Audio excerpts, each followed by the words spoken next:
Simpsons Index, an online spreadsheet that is also a podcast. This is the podcast. Hello, podcast listeners, and welcome to the Simpsons Index, episode 65. Hello, I'm your host, Elliot Jay O'Neill, and joining me tonight is BT Calloway. Yo, yo, yo. And Phil Calloway. Ho, ho, ho. Yes, relation. How are you guys? I am well. Yeah, doing pretty good, thanks. Me too. I'm full of pad thai. Yeah, it's a good feeling. It's very delicious, very filling. That's what we're here for. Wait, well, no, we're not. What are we here for? We're here to do the Simpsons Index, the podcast where we watch and review 3 episodes of The Simpsons at a time. But the catch is, each episode comes from a different decade.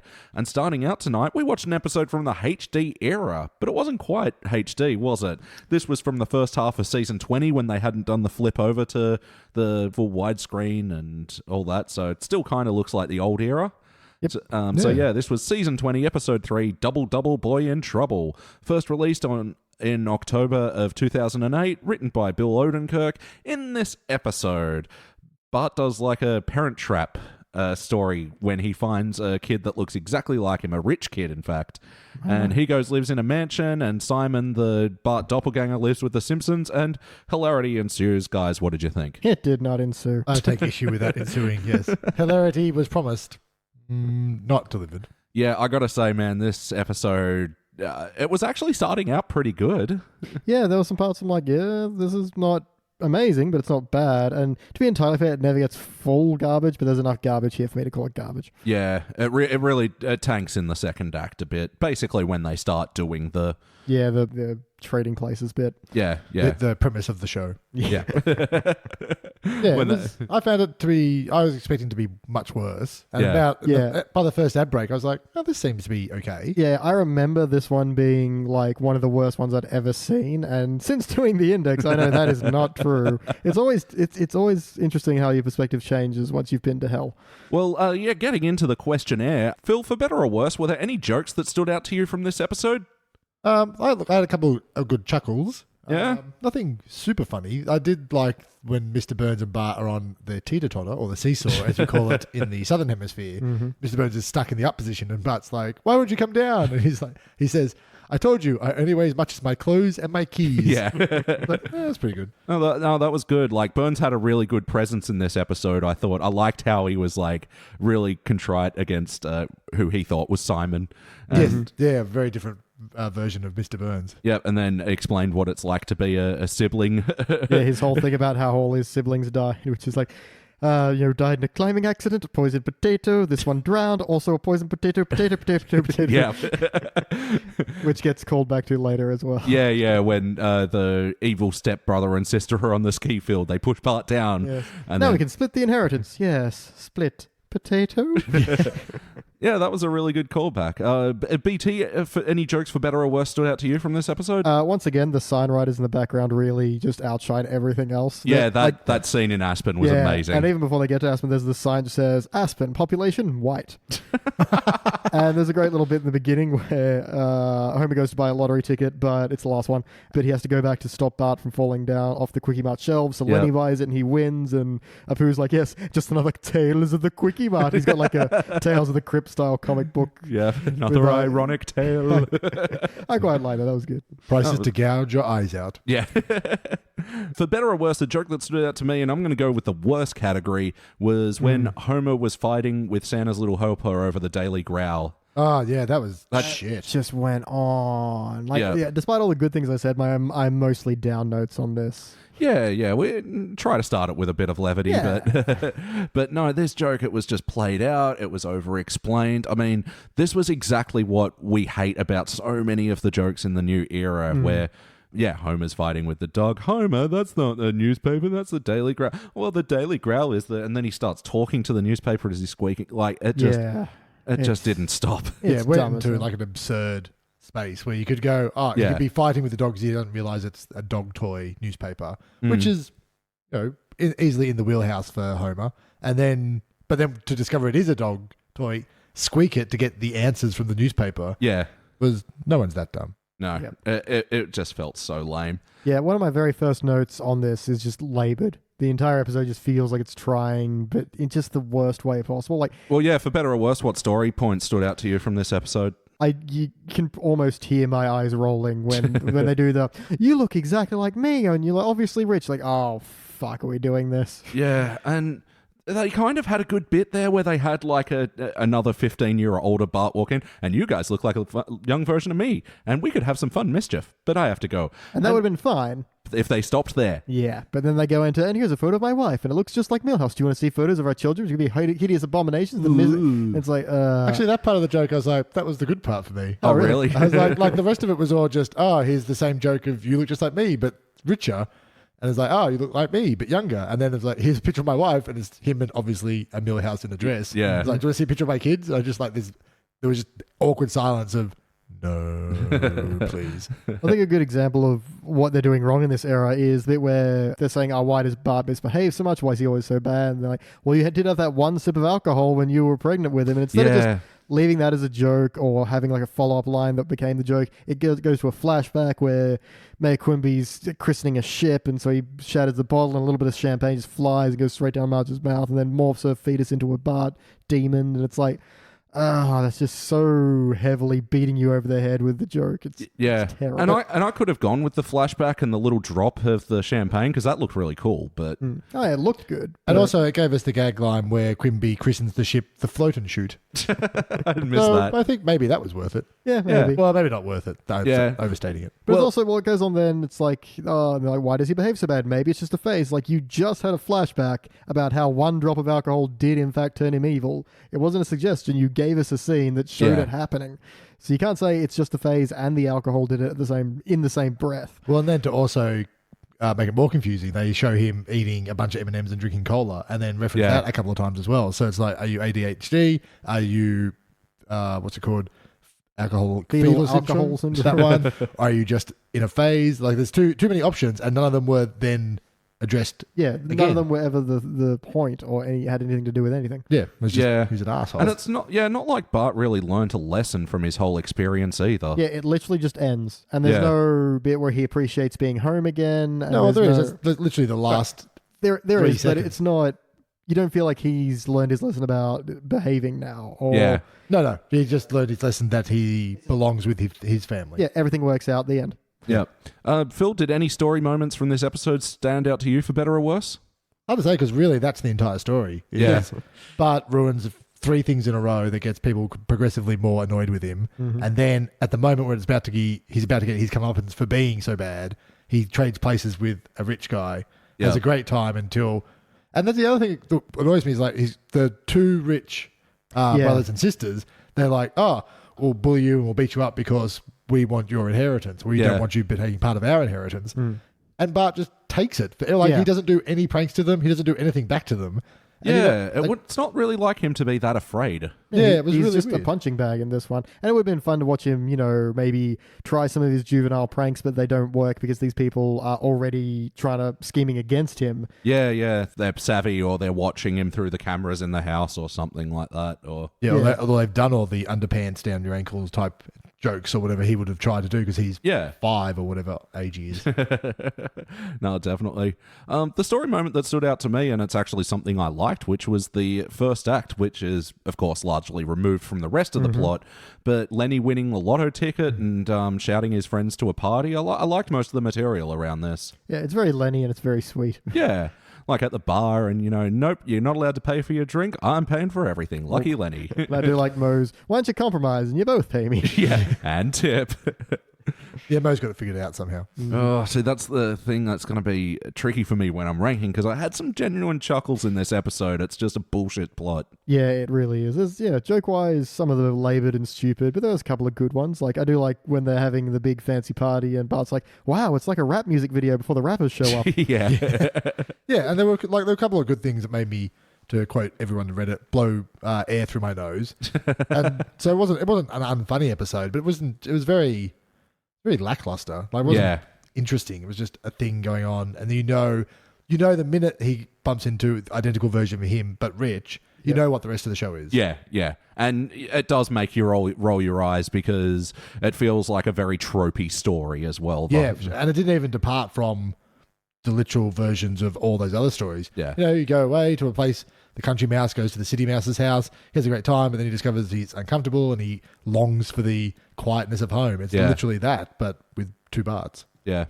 All right. So next question. Play count. How many times before tonight have you seen this episode? I have seen it the once. I have seen it the nonce. And I've probably seen it like 4 or 5 times. Like, I actually like season 20 for the most part. Like, it was fast-tracked to DVD back in 2009, and I was like super excited and watched all these episodes a bunch. Like, I like most of this season. And yeah, so I think I've just seen this one because of the play all function. And the fact that, you know, you don't remember what this episode is until you're into it, you see Simon the Bart doppelganger. But overall, did this feel like an episode of The Simpsons? I guess no one's off point. They're just... Well, you guys actually got me with that point of Bart would have... Well, I was about to say that some of they feel like lame caricatures of themselves, I suppose, because Homer is stupid, but he's like extra strength stupid. Yeah. And, you know, he dialed it up in this episode. Yeah, and then, Bart's just a little bitch. And, well, he's a complete Hellraiser until the script says don't be a complete Hellraiser. Yeah.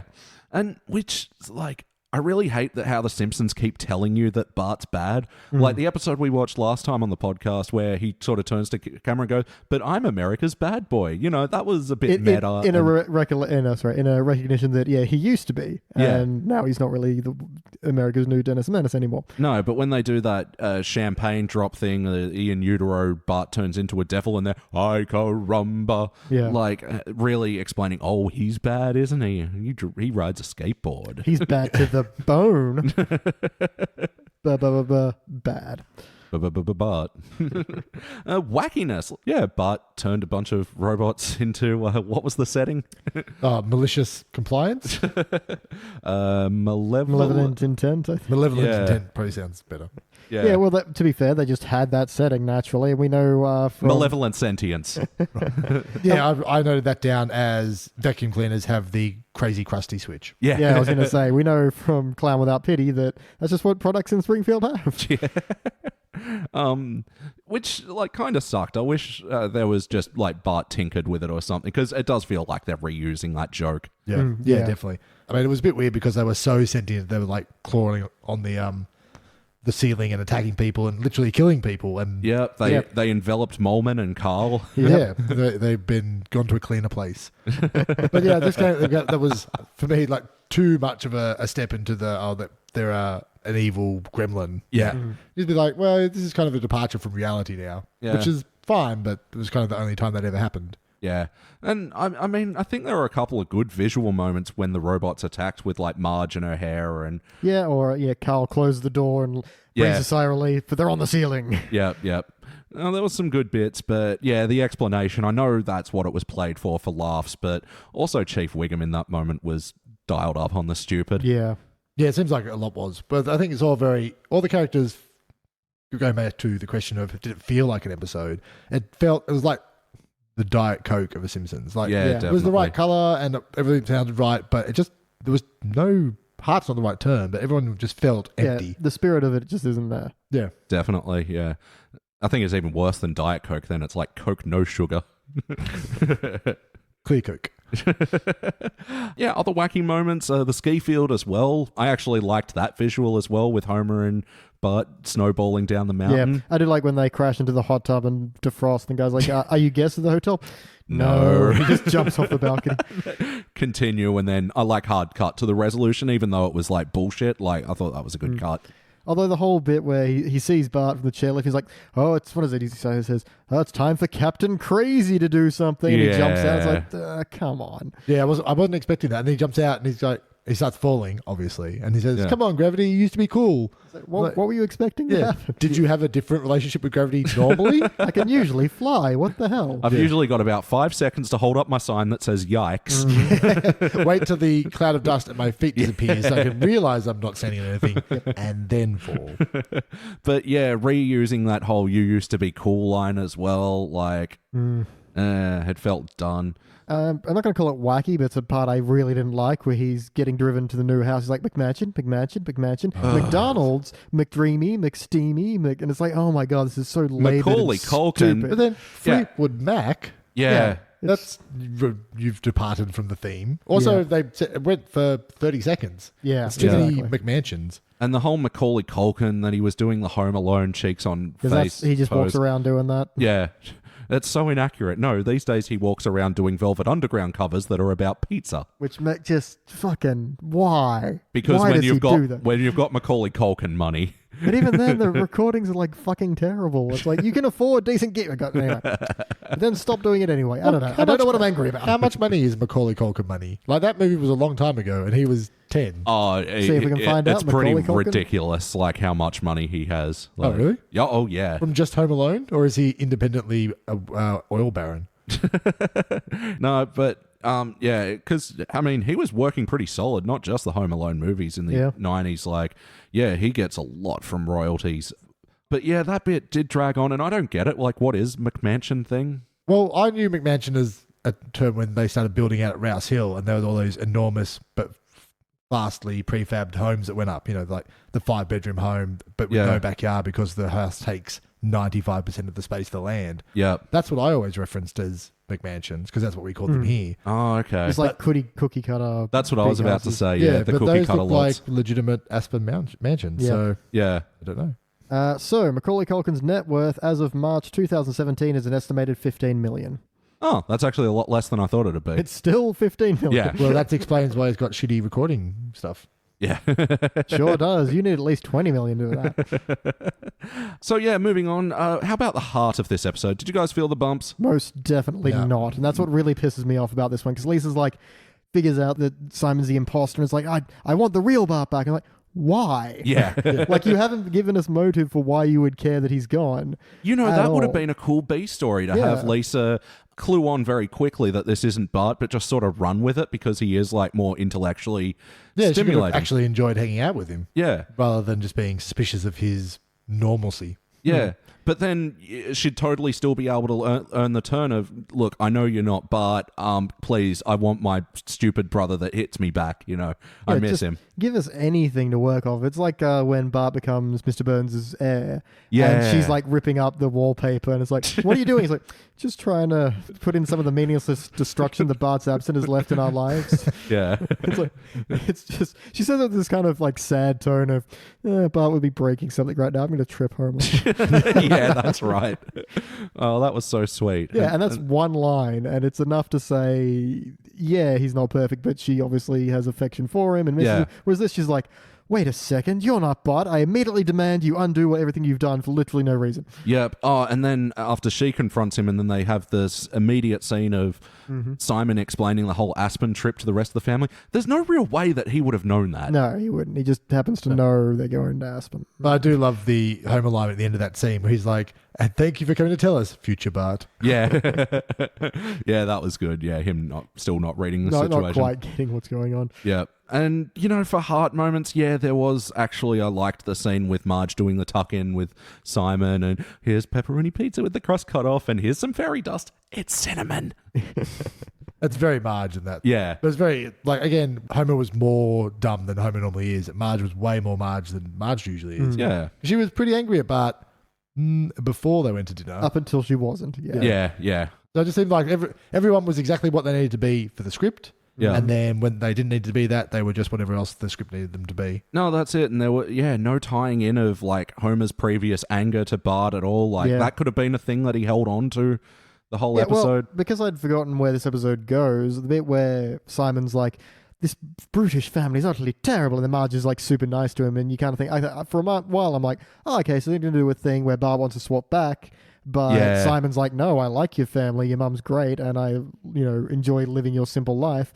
And then there's that conflict between the two of them. But instead, we get this weird step sibling thing, which could have been fine, but it's just bing bang done. Yeah, pretty much.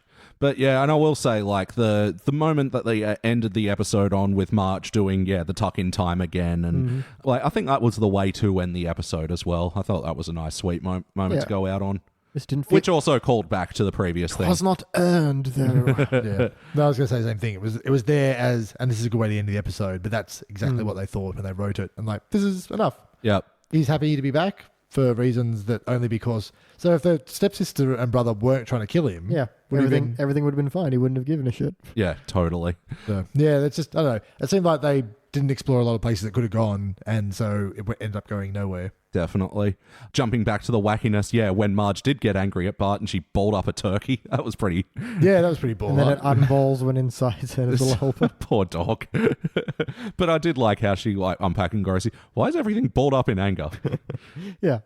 Yeah, that was decent. Although Maggie was balled up in anger. Oh, yeah, she was too. That's kind of horrible. Yeah. Oh, so they've got Santa's a dead... little helper is dead. Yeah, Maggie is dead. Hans Molman is dead. Simon's probably going to die. Yeah. Yeah, that wasn't resolved. He's back to his murderous potato dealing family. Yeah. And he loves potatoes, so it's only a matter of time. So, yeah, it's only so long you can not eat a potato. So, yes or no, would you watch this episode again? Nah.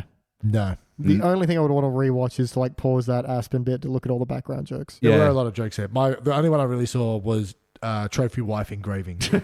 I saw Mark Up Jacobs. I thought that was... That's right. Well played. Yeah. Fine, guys. Mm-hmm. We love the art directors on The Simpsons. Oh, yeah.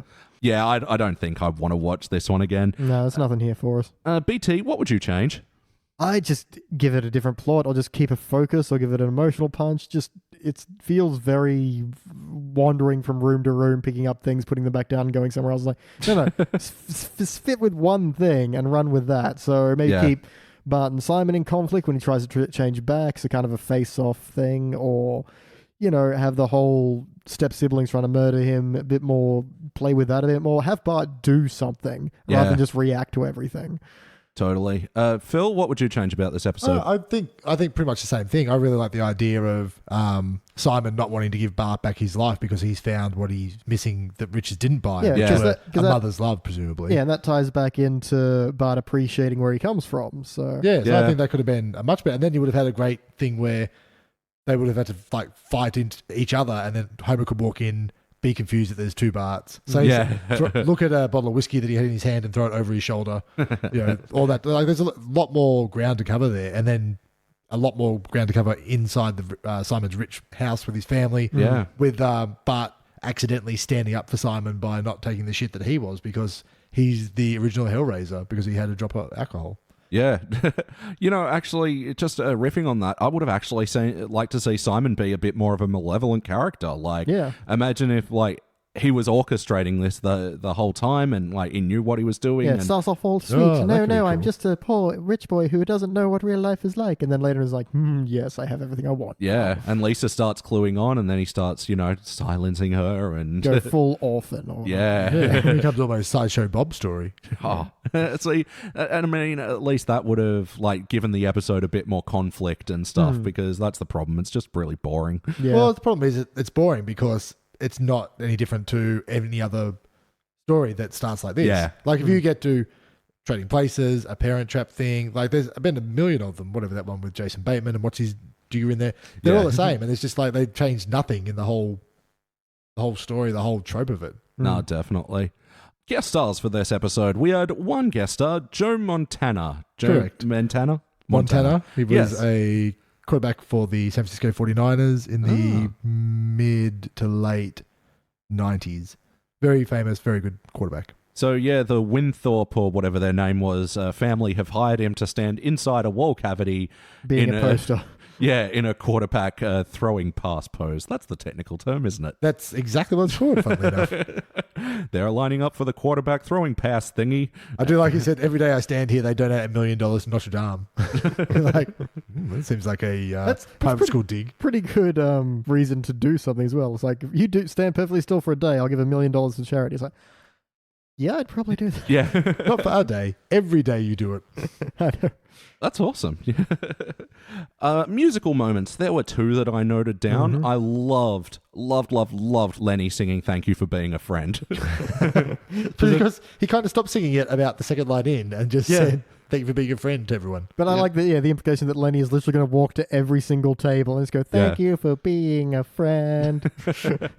No, that was really good. Yeah, it's very Lenny. It's very sweet. Unfortunately, it was broken up with the whole Barney going, "Oh, thank you for the flowers. I'm going to go on my mother's grave." Yeah. The other musical moment that I really liked was Marge singing Scrubbing You, which I have often sung to my dishes. I hope that's an exaggeration. I've not heard it, but When you're not at home, man. When he's pantsless washing in the kitchen. Scrubbing you. And it's like, it is a bad, like, bunch of lyrics that they put in place. It's easy because you've been pre-rinsed. Like, it does seem like Marge has actually made that song up. Yeah. Not anyone that's trying to make a song. Yeah. But yeah, and even then there was still like the really good visual of like her like looking into the dishes and the reflection back. Scrub, like, scrub, scrub, scrub, scrub. Scrub, scrub, scrub, scrub, scrub. This is making this episode difficult for me. But BT, do you have any other notes? I don't believe so. Let me have a look here. There was a terrible joke where Lisa starts to first notice Simon might not actually be Bart because he's using large words. Yeah. And she's like, oh, wonder what's up with Bart. And Homer goes, somehow makes a parallel to, Marge goes, maybe he's going through that time, that phase. Yeah. And Homer confuses puberty and college. And he's like, well, if he thinks he's going to go through 4 years of puberty, I'm not paying for it. What does he think? I'm made of hormones?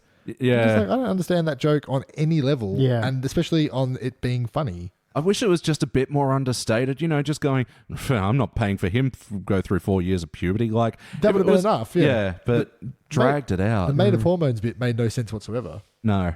Phil, did you have any other notes?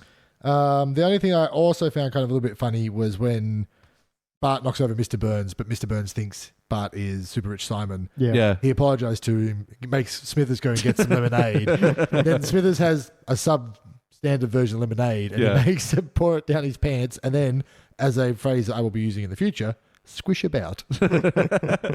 Re-wet every hour. Oh, yeah. Rich people, man. I really did love Burns in this episode. Oh, yeah. BT, any other notes? Nothing. No. Just, would you like a potato? Potato. Wait.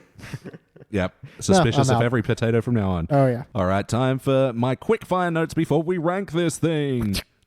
Loaded. Okay, the Quickie Mart, when Homer's there, I don't know how I feel about this line. I think it was funny. You better behave, boy, or else I'll drag you into the blind spot of that camera. Again, it was too laboured. It was Yeah, like, it's too I'm going much. to drag you into the blind spot of that security camera where they can't see me. Then I'm going to beat you with one of the women's mags, one with all the ads that's and the right. samples in it, so it'll be extra heavy, and people won't be able to tell I've hurt your bruise because it's a magazine. Yep. Yeah. Yep, Yeah, it was too dumb. much. Yeah, if you run out of breath quoting it, then your bit has gone on too long. I was embellishing slightly, but only slightly. But I did kind of like all the visuals of his mucking about, like when he did do the cannonball and Homer dives to save him after, I don't know, Sea Captain or whatever pushes the trolley of marshmallows out of the way. Quimby. And yeah, when he crashes on Homer and he's like, yes, again, I want to do it again. And he just like carelessly claws over Homer's face and steps on his head as he's climbing back up. Like, it's just like, kids are so like that. I don't care about adults or how they hurt them or anything. It's just, Yeah. It was okay. Like the whole first scene was fine. Like, not great, but yeah. it wasn't. I wasn't sitting there going, "Oh, this is going to be a terrible episode at this stage." Yep. And I like Homer's line, which was, you just cost me $200,000. I thought it was only $50,000. I was going to bet it on the dogs. Yep. Yeah, that sounds like Homer. Yeah, and it's just, blind confidence in his gambling ability. Oh, yeah. I didn't like how Bart had cat pee in the Super Soaker. I don't know. I thought that was an unnecessary addition to that. Yeah. And then the only joke was when he hits Marge with it, and she's like, "Did you just hit me with water?" Yeah. He's like, "It was water this morning," which makes me think way too much about digestive tracts of cats. Yeah. Or that he was tracking that. Yeah. Yeah. And also, no, I don't know. Anyway. Yeah, it makes you think too much. And although I did like when they cut immediately to the car and Marge is like, I have to wear this bad dress that I don't like because it makes my arms look fat. Like, I thought that was like good, but then they had Nelson side up into the car. You're insecure. Yeah, a little bit too much. I think BT had it on point before. It's just belabored. Everything that could have been good was made sour by beating it a little bit too hard. Mm-hmm. And when Bart does go to the mansion and he's looking around his new living quarters, I liked the awesome cuts, like how he saw the pool room and the whatever other fantastical rooms there were there. And then it's just the library and he's like, okay. Yeah, that was all right. That was kind of very Brewster's Millions. It's like, pool room, billiard table room with another pool in it, and then giant library. And he's like, Yep. And then his room as well. He's got a painting from Saddam's palace on his roof.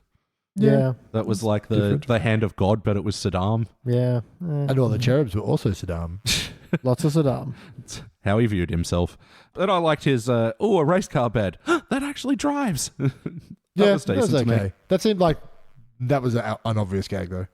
And I like the visual of Bart on the air hockey table. Yeah. Yeah, that was pretty cool. Just casually floating about. Yeah. And I thought that was good with the contact with Simon. Like, it just really makes you wish there were more of that happening in the episode. Yeah. I much prefer the idea where they become at odds and conflict with each other a bit more. Yeah. Yeah, it would be awesome. Because, the Quinley and Devon, the other characters, they were very one note. And, Quinley walking in, so he bought me a Land Rover instead of a Range Rover. This is the worst MLK day ever. Yeah. It was really just trying very hard to make a... We're rich. Yeah. We're rich and spoiled and terrible. Yeah. They ended up just being terrible. Mm-hmm. And I liked as a story point that Simon was genuinely enthralled with what Grandpa was saying as he was talking about the Pepsi War. And he's like, you shot a moose? What? You've been listening to me? God damn it. I've got to figure out an ending to this. Yeah. Whatever he calls it, bullshit. Yeah. And when they're in Aspen and they go, the winos here are classy. Excuse me, we're champagnos. Mimosa. That was great. And then the last thing is a negative note where Homer screams at the limousine pulling away, no, don't leave me with these people. And jerk ass. Yeah, that seems like a joke from 10 years ago. Yeah. Yeah. Yeah. I'm so mixed on this episode, but I guess it is time to rank this thing. On the Simpsons Index, we rank using our 6-point scale, which starts down the bottom at failure. But maybe if the episode was just meh, you give it a participant. And for the good rankings, you got bronze, great, silver, gold is excellent, and for the best of the very best, those of which define the Simpsons. Those episodes which the Simpsons could not exist without, you call those cubic zirconia. Now I'll rank first, let me show you how it's done. Man, it was so close to being a bronze for me, but I just can't in all good conscience give it anything more than participant. And I want to, because I think there is actually a lot of good jokes in here, but just really not enough to push me over into a good ranking. What do you reckon, BT? I'm also conflicted, but I'm on the other side of participant. I'm looking at the pit of failure, holding the episode, looking at the pit, holding the episode. Do it. Yeah, and I think I'm going to fling it in because it's not... it's just one that... I don't hate it so much because some of the jokes are okay, but it's just the number ones that would have been fine if they just hadn't labored them so much and just overdone it and gone back for that second bite that doesn't work out.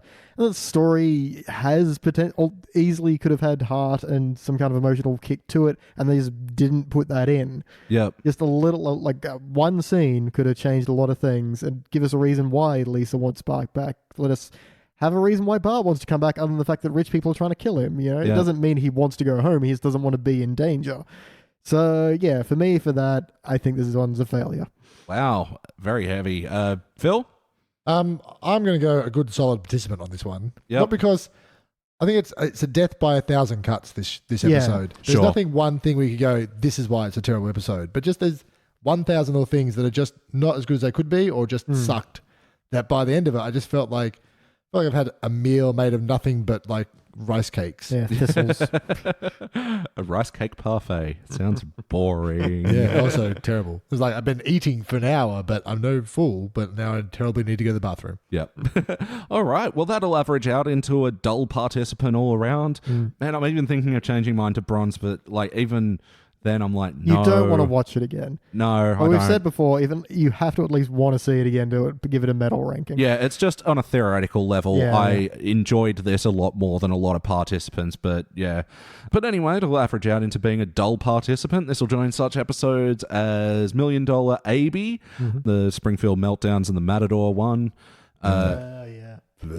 Also from season 20, Dangerous Curves, the weird telling story. Three timeline things. Yeah, Pennywise Guys, Whiskey Business, which we did together. Yep. Yeah. The Kids Are All Fight, Havana Wild Weekend. Yeah, this is a dull participant. I think it makes sense because it is dull is really the best word for it. Yeah, very much so. Yeah, it didn't suck, but it was just boring.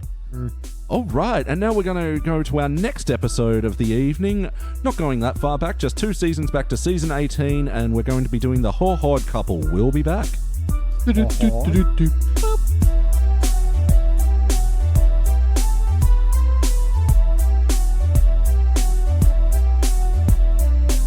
And we are back, and we just watched an episode from the teens era. It was season 18, episode 8, the Haw-Hawed couple. Instead of the odd couple, the Haw-Hawed couple. It's the worst pun I've ever heard. This was first released in December of 2006. It was written by Matt Selman, and in this episode, Bart goes to Nelson's birthday party that he convinced everyone else not to go to, and Nelson was taken by this and takes Bart under his wing and becomes his new best friend, but he becomes a bit overbearing, and so the episode explores that. And in the B story, Homer starts reading a Harry Potter Palport book called Angelica Button to Lisa, and becomes enthralled with the story himself. Guys, what did you think? Yeah, it's an okay episode. Nah, I wasn't really taken by it.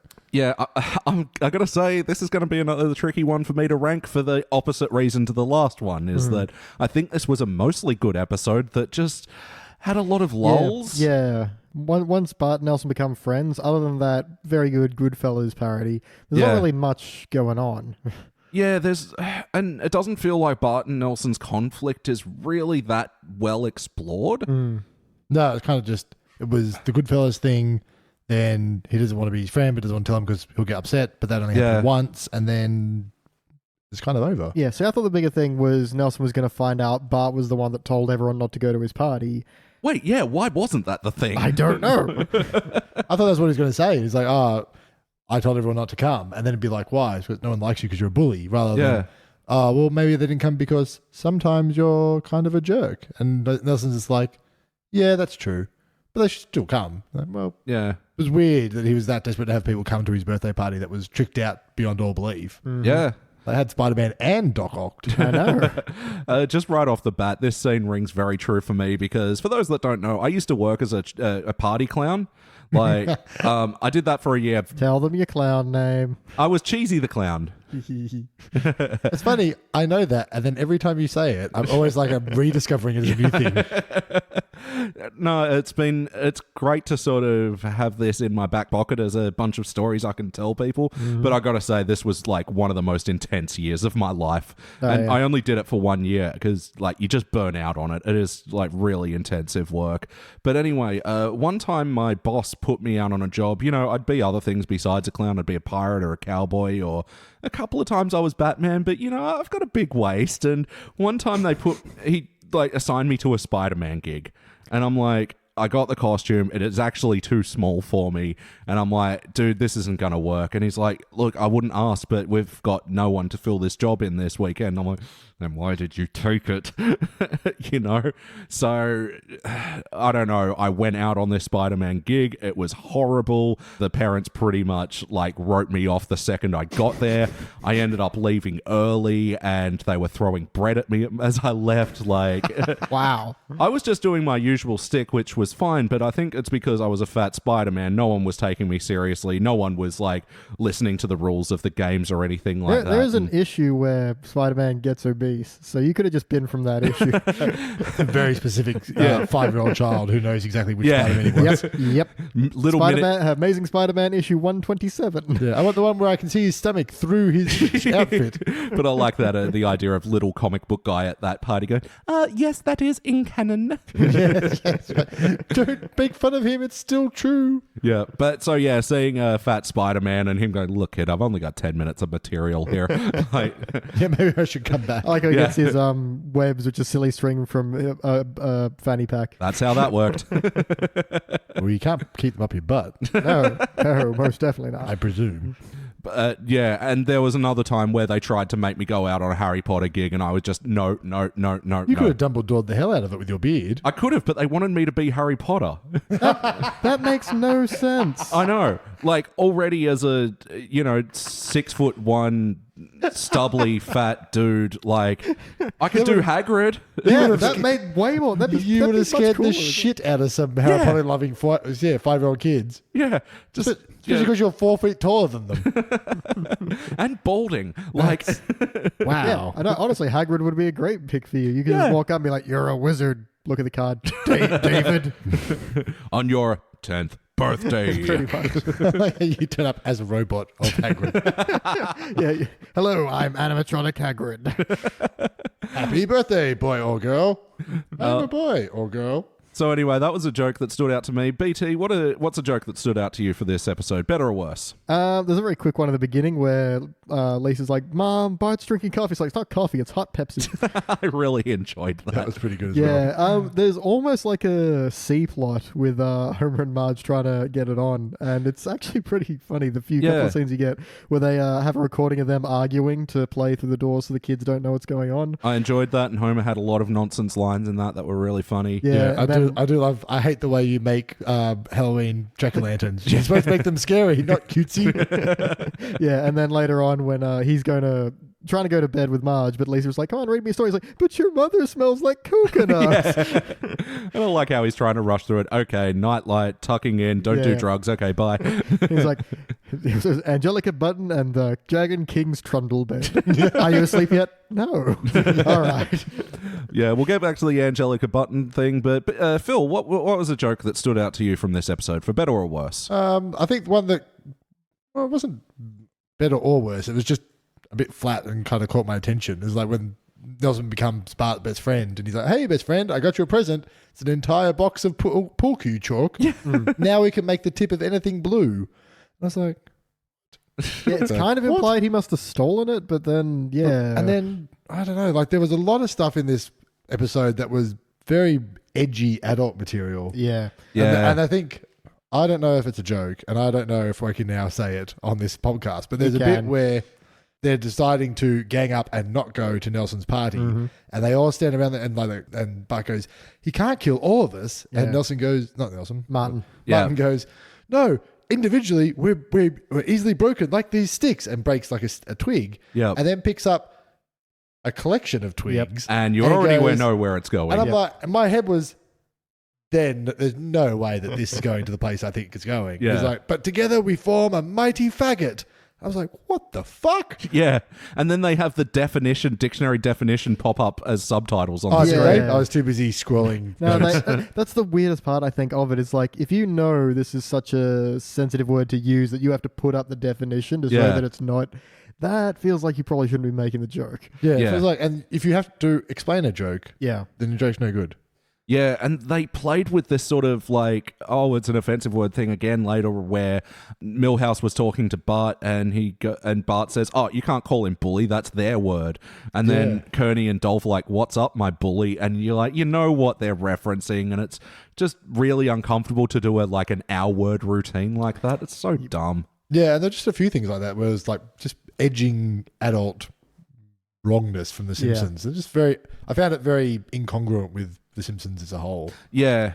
It's like seeing weed or something in The Simpsons. It's not that it shouldn't be there. It's just that it should does never feel be referenced. Yeah, I think the worst episode ever, guys, have a point where these are meant to be people who have like sex lives, but you never want it referenced beyond like a joke. Yeah. Well, actually, and speaking of the joke, when Bart and Lisa do walk in, I like the cut to Bart and he's like shaking out the milk duds. Milhouse, steady my duds. And I do like Milhouse's follow-up line of, "Trust me, it's better to see both your parents than just one." That was going to say again, I'm just like, this is weird. It just seems the way they're playing to it. This is like, if you told me this was the one episode that was Simpsons up late, I'd be like, oh, that would make sense. But to just be a normal episode. If this was on at 6:30 on a Sunday, they would have got 1,000 letters from that's people. Amazing to me that they do broadcast some of these newer episodes where they are being a bit edgier, but I mean, not that the old seasons were devoid of dirty jokes or anything, but yeah, I did like because it was one of those jokes against Kirk without Kirk being there. Yeah. Or maybe it was Luann, who knows? True. You imagine it's Kirk. So BT, for better or worse, what moments from the story stood out to you? Goodfellas references. Yeah. No, that was really tight. They had the music and everything. The camera angles look good. And, The narration ran well with it. Yeah, the tracking shot of them walking through the hallways and stuff was really nice. Yeah, I'm going to say it's... Plot points are probably for the worse is that, the whole conflict between Bart and Nelson doesn't really make sense the way it's presented. Like, we even said at the beginning, why did not reference the fact that Bart was the reason no one showed up to his party? That would be a good revelation that gave Nelson legitimate reason to be angry with him. Instead, it's kind of... it's not bad. They worked on how kind of crazy Nelson is in the sense that he's really friendly, but is just right on a wire and immediately becomes aggressive. It's like this plot point amnesia that they have. That, like, I totally forgot that was even a thing. And I'm like, wait, why did you set that up and not have it be the, you did what moment? I thought we were friends. Yeah, it seems like the obvious way to go to it. Yeah, and that would have been a better setup for Nelson to then go, Bart, you're a bad friend. You were just using me this whole time, and you were the one who did. Like, Nelson had so much more reason to be pissed off at him. Phil, for better or worse, what story moment stood out to you? I don't know. I'm kind of like struggling to remember any certain points. Like, yeah, it's a bit of an unimpactful episode. It's very straightforward. There's a lot of just kind of a thing happens and another thing happens, and it's like, I like the getting to Nelson's party was okay, and Nelson's party was weird to see him so desperate to have people turn up, but then care so much when they didn't. Yeah, definitely. Well, I like the whole turn of him going, I demanded that they came. Why didn't they come? Yeah, kind of not quite understanding that getting power through fear is not the same as having power through people liking you. Exactly. The story moment that stood out to me was the Angelica Button thing, and I really liked it. I kind of wish there was a little more. Like, not much. It was the perfect sort of mini B story. This is the first appearance of Angelica Button. She comes back later. I have questions about that, though. Also, it's weird that I've never seen Homer read a book ever. And now he loves reading it so much. He does it when Lisa's not there, and instead of going and having sexy times with Marge, who smells like coconut. Coconut. Really kind of just shifted your focus from the thing that you were about to go and do. Yeah, but it really does speak as he says, in the hallway, woohoo, marital sex. I love that. Also, there was a good joke where while they're playing the fake argument through the boombox and they're about to get ready, and they have a moment where they stop, pray, say, thank you, God, for the marital sex we're about to have. And then Homer just goes, and as always, we hope you enjoy watching. I'm like, ew, but... Yeah, you got to assume. All seeing or knowing. He's witnessing this. Yep. There is probably a subset of Christians that, have a fetish for the idea of knowing that God is watching. It just makes it hard. Oh, that's gross. Do you reckon maybe you can sell lead, canopy beds to them so that maybe God can't see through God sees all, even through canopy beds. But what about lead-laced canopy beds? X-rays can't get through. How can God? Yep, that's true. God does work on the X spectrum. This feels like something we need to dig into and see. Is there a subset? We just need to talk to some hyper-religious people and be like, so... God see you guys bone. How do you feel about that? Good? Bad? I feel like if you can sell Mormons magical underwear. Yeah. But even though he lost focus, I do think that's awesome because it does sort of speak to the sort of addictive nature of these young lit books, that do have that dual young and adult appeal. Yeah, and it speaks to Homer being a golden retriever. Yeah, it's like, totally. Really excited about the stick, and ooh, what's this? That's right. And I loved all the scenes in the Angelica Button world as well. That opens up some questions for me though, because we see later Homer's holding a photo of Grey Stash, who looks like Homer. So when Homer was imagining the book, when he was reading it, I imagine he just kind of put himself and Lisa in as the characters. But now it's implied that Grey Stash does in fact look like Homer. And Angelica like Lisa too. Yeah, so curious. Yeah, we'll check in on that. That's for when they expand The Simpsons into the Angelica world, and that's a whole new IP crowd for them. Yeah. Get some more money. I do also want to point out, it's a mild anaconda. Jordan's anaconda. Mildly. That's why I'm only half yelling it. So Lisa has 2 copies of the book? Yeah. Because, and they're both under her pillow? Yeah, Homer finishes and then leaves, and then she just pulls an extra one out from under her pillow. And so I'm like, you just have another copy at the ready. That's weird. And then I find, when she reads it, finds out the actual ending, and it's like, I like Dad's better. That didn't need to be there. Oh, Yeah. really? I thought that was great. Just for her going, like her being very like not fussed. I almost said nonplussed. We went over this. It doesn't mean what I think it means.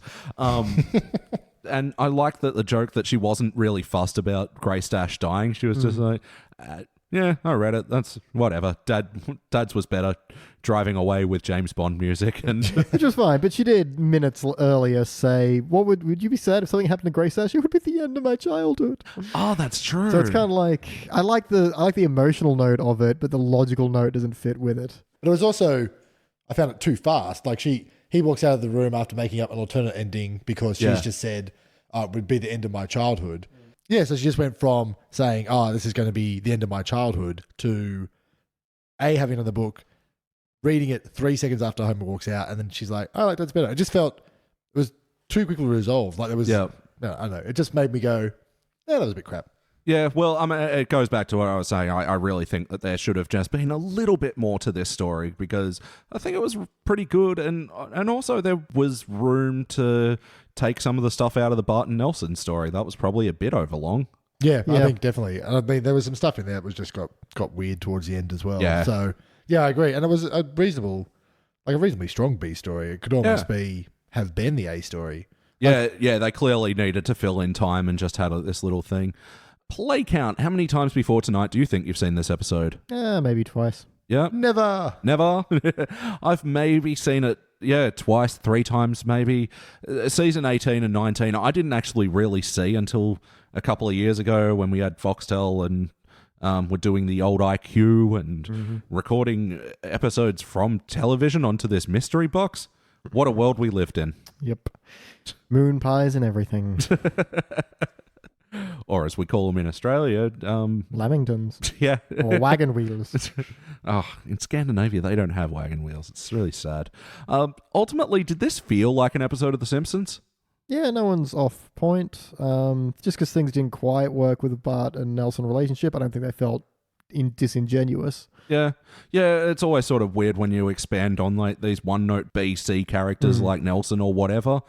But yeah, I think they kept him pretty grounded. Yeah, I think like the world in itself was pretty normal for The Simpsons. I don't think there was anybody that was out of line really. Yeah, well, you're right. You're right about Homer being interested in a book, but yeah, but I think BT's right with the golden retriever theory of just it's a thing that he gets into. Like last time we did this, he had 3 jobs in 5 seconds, so it's not entirely out of character, but just the reading aspect, I was like, oh, that's weird.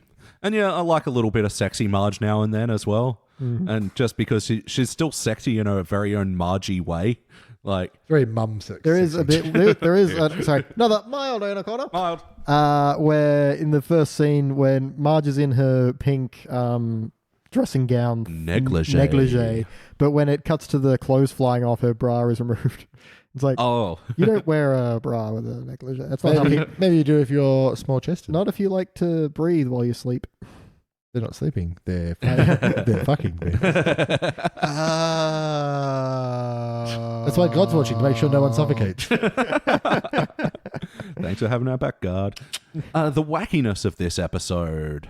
There's some great little moments when Bart and Nelson are in that cave and he gets flooded with water and then he's leading him out with the oxygen tank. First of all, Nelson has killed a man. Yep. He killed a scuba diver. Yep, stole his tank. But then the octopus comes along and steals their oxygen. I really like that. It was good. It was so unexpected. Yeah, the octopus just punches him in the stomach. And it has the desperation of... that played out really well for me. Yeah, the Angelica Button sequences, they're not wacky because, he's telling a story, but I really dug the fight scenes for that. Mustache power! Activate! Doing the Popeye routine. Yep. And she's just, I got out of the hourglass somehow. And then they drive off to James Bond music. Naturally. Oh, yeah, and he throws him down, the enemy down the throat of the dragon, whose stomach turns into a prison as well. Yeah, I think that's like a nice... PG version of getting rid of the bad guys. Eaten by a dragon who's also a jail. Totally. Like, okay, fair enough. Yeah, and I'm trying to remember the name of the bad guy because it was really I wrote good. it down, don't worry. When Angelica Button's all like, but no, you have to realize the Minister of Niceness is Mr. Evilton is not what he seems. That's right. Minister of Niceness. Other wacky moments in this. I liked a bit where Nelson discovers Bart and Milhouse flying kites and having a good time, and he's really angry, and he's just standing next to the sea captain, so he snatches his peg leg and just breaks it in half, and then sea captain just falls over. Yeah. And that's the end of that bit. But I did like that, because it was odd to see them standing next to each other. Yeah. It was a really odd thing as well. And maybe it was just me, but sea captain, for the little grunts that he made, actually sounded like Duff Man. It was really weird. Yeah. Anyway, just could they be one and the same? Yeah, I've never seen them in the same room together. Sure, they have completely different physiques and different heights, and one of them doesn't have a leg, but exactly the thing that they want you to assume. I know exactly. You know what? You know who could perform a trick like that? Wizards. Ooh. Wizards did it. Wizard Duff, man. But as far as wacky goes, I guess the Goodfellas thing did lead into a bit of wackiness. But, the second you're going, wait, why is there a stage in the cafeteria? Yeah. It did lead to the Willy joke, which I liked. Him doing the ventriloquism and, say, Scotty. How do you like school? Closed. Yeah. That's all right. I don't mind them bending the rules of the cafeteria for the reference. Yeah, that makes sense. So what about the heart moments of this episode? Did you guys feel bumps? The ones I felt were in the B story and the Angelica Button thing, and Homer distressing about Lisa reading the sad ending to her favorite book. In the Bart Nelson, not really. Like, the ideas were there, but they weren't put together properly. Yeah, I gotta say, not enough. Yeah, I don't think we really saw enough out of Nelson to kind of side with his side of things. Like, definitely. You got a little bit of, I must have some friends, but then he knows that he's a bully and no one likes him because he had to literally threaten to kill people to come to his party. Yeah. So I didn't think you really kind of got on side with him enough, and then there wasn't enough revelation between the two of them to make you feel like he'd been betrayed. But I think, again, if that was what BT had suggested, and it was he found out that Bart was the one who convinced everyone not to come to his birthday party, then that would be a betrayal, rather than the you're a bad friend right at the end. Yeah. Literally came out of nowhere. Yeah. Just because Bart said, I don't think I want to be best friends with you anymore. Yeah, but I did tie okay with Bart then going, look, there you go again. You're going crazy. I can't have this in my life and all that stuff. But yeah, it lacked impact. Was Nelson supposed to be Joe Pesci in this version? A little bit. It's hard to tell. I'm trying to think if that's a Goodfellas connection or not. Well, then it turns into a Brokeback Mountain connection at the end, which was very... How's that what that was? Oh, yeah.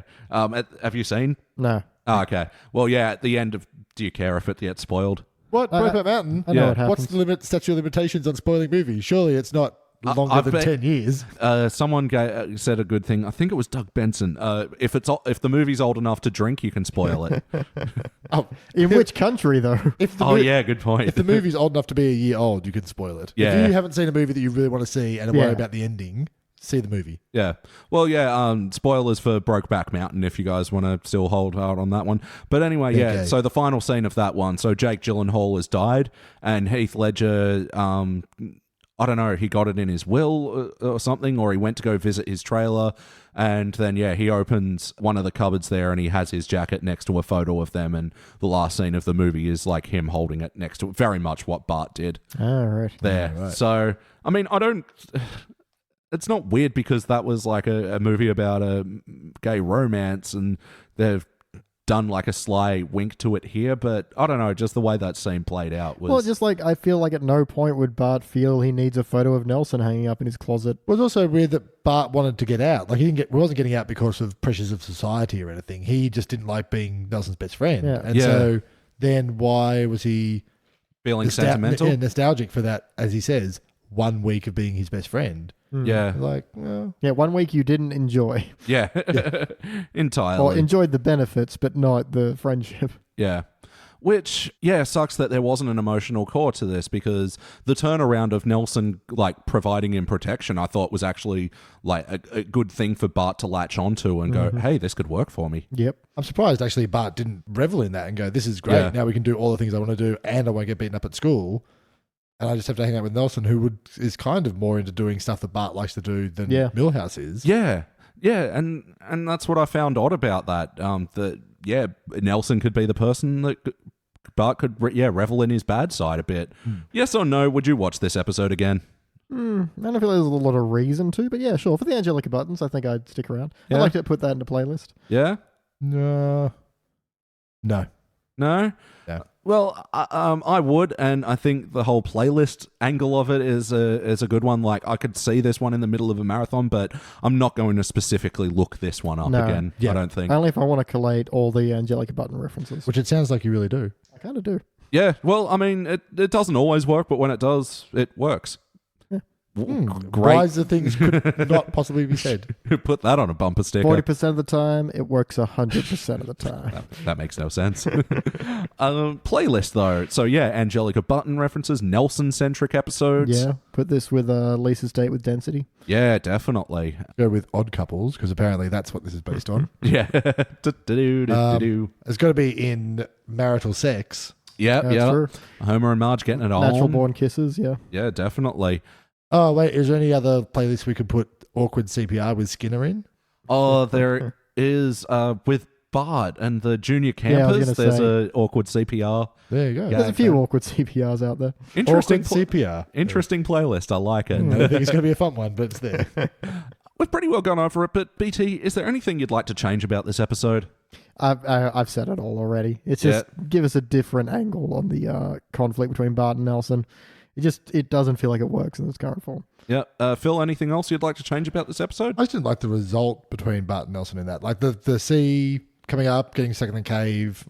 To me, that seemed too contrite. It was just all made up for the sake of all those things happening. Yeah, it's like when you're watching a show or a movie and there's just all of a sudden a random ticking clock to drive in some last-minute tension into the episode. Yeah, exactly. I did like the gag where it's like Bart wakes up from almost having CPR. No, he got kissed. Or whatever the CPR term for that is. Yeah. And he's like, oh no, where's Nelson? And Skinner goes, he never gained consciousness because he never became unconscious. He's right over there. And he's playing a trilobite, whatever those. According dinosaurs to things the are. episode The Summer of 4'2", and according to Millhouse, it's a dog. Not the answer I was expecting, but let's go with that. Nice doggy. No, what is a trilobite? Or It was whatever like it an is? ancient crustacean that I think they're quite common when you're digging for archaeological finds. Oh, okay. So they're not alive today. I don't think so, but I could be wrong. Yeah. Right in, marine animal biologists. Biologist types, Reddit. Just a very narrow call out. I do like the beginning of that joke before the flood. It's like, say Nelson, was the water always up to our necks? Yeah. Yeah, I don't know. I just found it. I know the whole bit for the artificial tension was stupid, but the jokes around it, the octopus, that was funny. Yeah. They really just wanted to have the octopus joke by the sound. Yeah, pretty much. I would have fought for that. I don't think that I've seen anything animated like that octopus had been animated. Like it looked like it was out of a different show. Yeah. That happens every now and then. Looked like, not that I'm very experienced with SpongeBob, but it was that kind of, like it looked like it. They had proper eyes and mouths, which is hard for an octopus to have. But it looks so different to any other Simpsons. I suppose, most animals are fairly realistically proportioned, whereas this octopus, had much bigger human-esque eyes. Yeah, just weird. I just kind of like, oh. But yeah, we run into that a bit where they've done animals and stuff and they're not quite Simpsonized. Yeah. Like Stampy the elephant, that looked great, but like Laddie the dog has always been one that stood out to me as one where it's like, okay, they feel like they're animating a different show with that one dog. That one guy in Korea just can't figure out what show he's on. Yeah. And then we had one recently with the fucking Surfsons episode. Yeah, Aslan. Aslan. He just looks like he was dropped out of a Disney cartoon and it's so bizarre. Oh, wow. And like he even moved different. Yeah. It's really weird. Yeah, things I'd change about this episode. Yeah, I'm just going to be echoing the same things. I think there's a lot of jokes that you could snip and change and cut to make better. Like, it just could use a rewrite, really. And yeah, either lean more into the Nelson story or lean out of it more and make way for more Angelica Button stuff. I think, it's feeling a bit not quite here nor there for me. BT, any other notes? Yep. I do like when Bart. So the reason Bart has to go to Nelson's party is because Marge catches him bragging about how he told everyone else not to go. Yeah. And then she's got this line of, "If nobody jumped off the Empire State Building, would you not do it too?" And he's like, "Maybe." Yeah. I do like, and Lisa says something, and she's like, "And with that attitude, you'll never have a husband." And Lisa's like, "Okay, I won't have a husband." And Marge is like, "No, you're getting a husband, and you're going to the party." Yeah. And also, when Homer's driving Bart there, he's like, "Look, life is all about doing things you don't want to do, like getting a job and having a family and having some kids. You think I don't want to be running naked throughout the forest playing a pan flute giddily? Do you?" Anyway, hereby. Like an ancient pagan. That's right. Yeah. It was like one of those rants he clearly has just chambered because he's thought about it so much and it comes flooding out, and then immediately just turns and goes, "Well, we're here, have a good time." Yep, totally. Phil, any other notes? The only other couple gags I've got are Nelson steals crates of milk for Bart. He doesn't even like milk because it comes from cows' wangs. Yeah. Cows' wangs. Yeah. Oh, and then right at the end, as Bart's having the moment with the vest and thinking about Nelson and the last week that was. Yeah. You know it's going to be weird because he's in his room and you can see the street from his window, and you're like, I know something's going to happen here. Yeah. Because we all know his bedroom faces the backyard. And then so he's holding his vest and looking at the picture of Nelson, and Nelson cycles into the background and is like, "Ha ha, I touched your heart." Yeah. You're like, but why? He wanted to not be your friend. You never really liked him. Yeah, I don't know. They're just they're the only other two notes I've got. Yeah. Yeah, I get, wouldn't like it. I think that was an okay-ish line to go out on. I didn't need Bart's, reaction, though. I don't know. It was just a bit weird. Yeah, I agree. Just a bit weird. I do like when he's finished reading the book, when he's had a sneak peek ahead before Lisa's there, and he's like, "No, Greystash, why did you have to die?" And then it zooms out, there's a guy on the power pole also reading it. He's like, "Thanks for the spoiler." Whatever he says, and throws a book at him. Yeah, I like that. Unexpected Raphael on the power lines reading a book. Hey, this is when I get my reading done. Yep. Will say I didn't really like or even get why they had the over credits bit where Homer's at the bar sobbing about Greystash. Yeah, there was no punchline. It was long and drawn out, and just the guy's reassuring. Where was the actual joke to that scene? Well, the only punchline was a man should never outlive his fictional wizard. Yeah. But it's just I don't know why we came back to the episode for that one last gasp. Really wasn't worth it. Yeah, it was the worst encore you could have. It wasn't the worst encore, but it was not a worthwhile encore. You don't want to raise the curtain up for that though. It didn't make it into the actual episode. Yeah, that's the band coming back on the stage just to play A. Ja-jan. Okay, and now for my final quick fire notes before we rank this thing. Pachoo, pachoo. Homer's line of, "I could have married Patty and Selma," and Marge goes, "Well, I could have married Lenny and his friend." It was really weird. It was. But, at one point, Nelson calls Bart and Milhouse dinks, and it's actually funny because in Australia, this word means two people, a couple, dual income, no kids. Yeah, I didn't pick up on that, but yeah, that's true. Yeah, and it's just a weird thing because, he's saying, "Ha ha ha, you two have no kids, but you both got jobs and bringing in an income." Yes, I'm sure that's what he meant. When the kids are chanting, "We won't go," and they just cut to Willie to go, "I won't mow." Willie, you're immediately fired. Yeah, with dumb. no severance pay. Yeah. Well, he managed to get a job back as the stand-up comedian for the cafeteria, so things are coming up Willie. Gross. Weird thing to say. Nelson and the whole Highway 88 thing, did that thing play for you? No, I don't know. But there's that whole Nelson being desperate to have friends and no one comes to his party thing, which I just don't think was explored enough to make it really worthwhile. Yeah, definitely. But, I mean, the whole delusion, that, of course, Highway 88, that had to be banked up. I don't know. It didn't work for me. Seemed like a weird thing for 5-year-olds to be talking about. Also, Nelson was wearing a suit in his own birthday party. Mm-hmm. Yeah, he looked really smart, actually. But they could afford it because apparently Nelson's mum got a massive payout from a carnival ride hitting her in the head. Yep.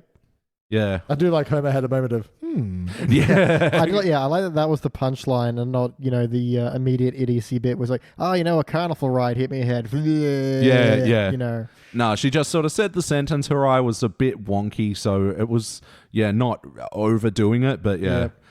And I like when Bart and Nelson are getting along at the party and they're having trouble with the pinata. So they go, wait a second. And Bart's like got the pinata in a full Nelson as Nelson's wailing on it. Yep. I thought that was a really cute visual. Lisa saying Haw-Hawed to close out Act 1 felt very wink to the camera for me. Now I'm doing his line. Get it? And so when Nelson backs the bullies down from Bart and Bart goes, go pick on someone smaller than me. And they go, let's wail on toddlers. Like, let's go to the Sunny Daycare Center. Toddlers are easy to wail on. Yeah. Who'll attack them when they're napping. It's kind of okay, but not great jokes. No. I liked Homer and Lisa as they were tussling over the book. You know, Lisa's like, oh, I've got to sleep. And Homer's like, no, let's keep reading. And then he falls asleep mid-fight. Yeah, he tries to take it while she's asleep, and she's asleep, pulls it back. It was really cute. I like a bit of daddy-daughter humor. Nelson making fun of the sunset, which I thought was a really good premise, but then the joke sucked. Which is, hey, you're stupid. I'm like, Yeah, but kind of seemed like you get to see an insight into Nelson's thing. And that could have been he likes to go there because that's where school's quiet or something, like something real from him, rather than I make fun of the sunset and then the making fun of the sunset was, hey, you giant ball of gas, you suck. Yeah. Like, oh, you are actually trying to make fun of the sunset. But you've climbed to the top of the school with deck chairs to do it. Yeah. When the sunset happens everywhere. Yeah, well, I mean, it could have been a thing where Nelson doesn't sound like you hate the sunset at all or something. Yeah, maybe he actually does watercolors. Yeah. It's like there's a better version of that joke in 30 Rock where it's like, would you like to make fun of the moon with Buzz Aldrin? He's like, yes, I would. You stupid moon, don't you know it's day? I've walked on your face. I own you. Yeah, much better. Yeah. Oh, bless that show. Yep. I miss it so much.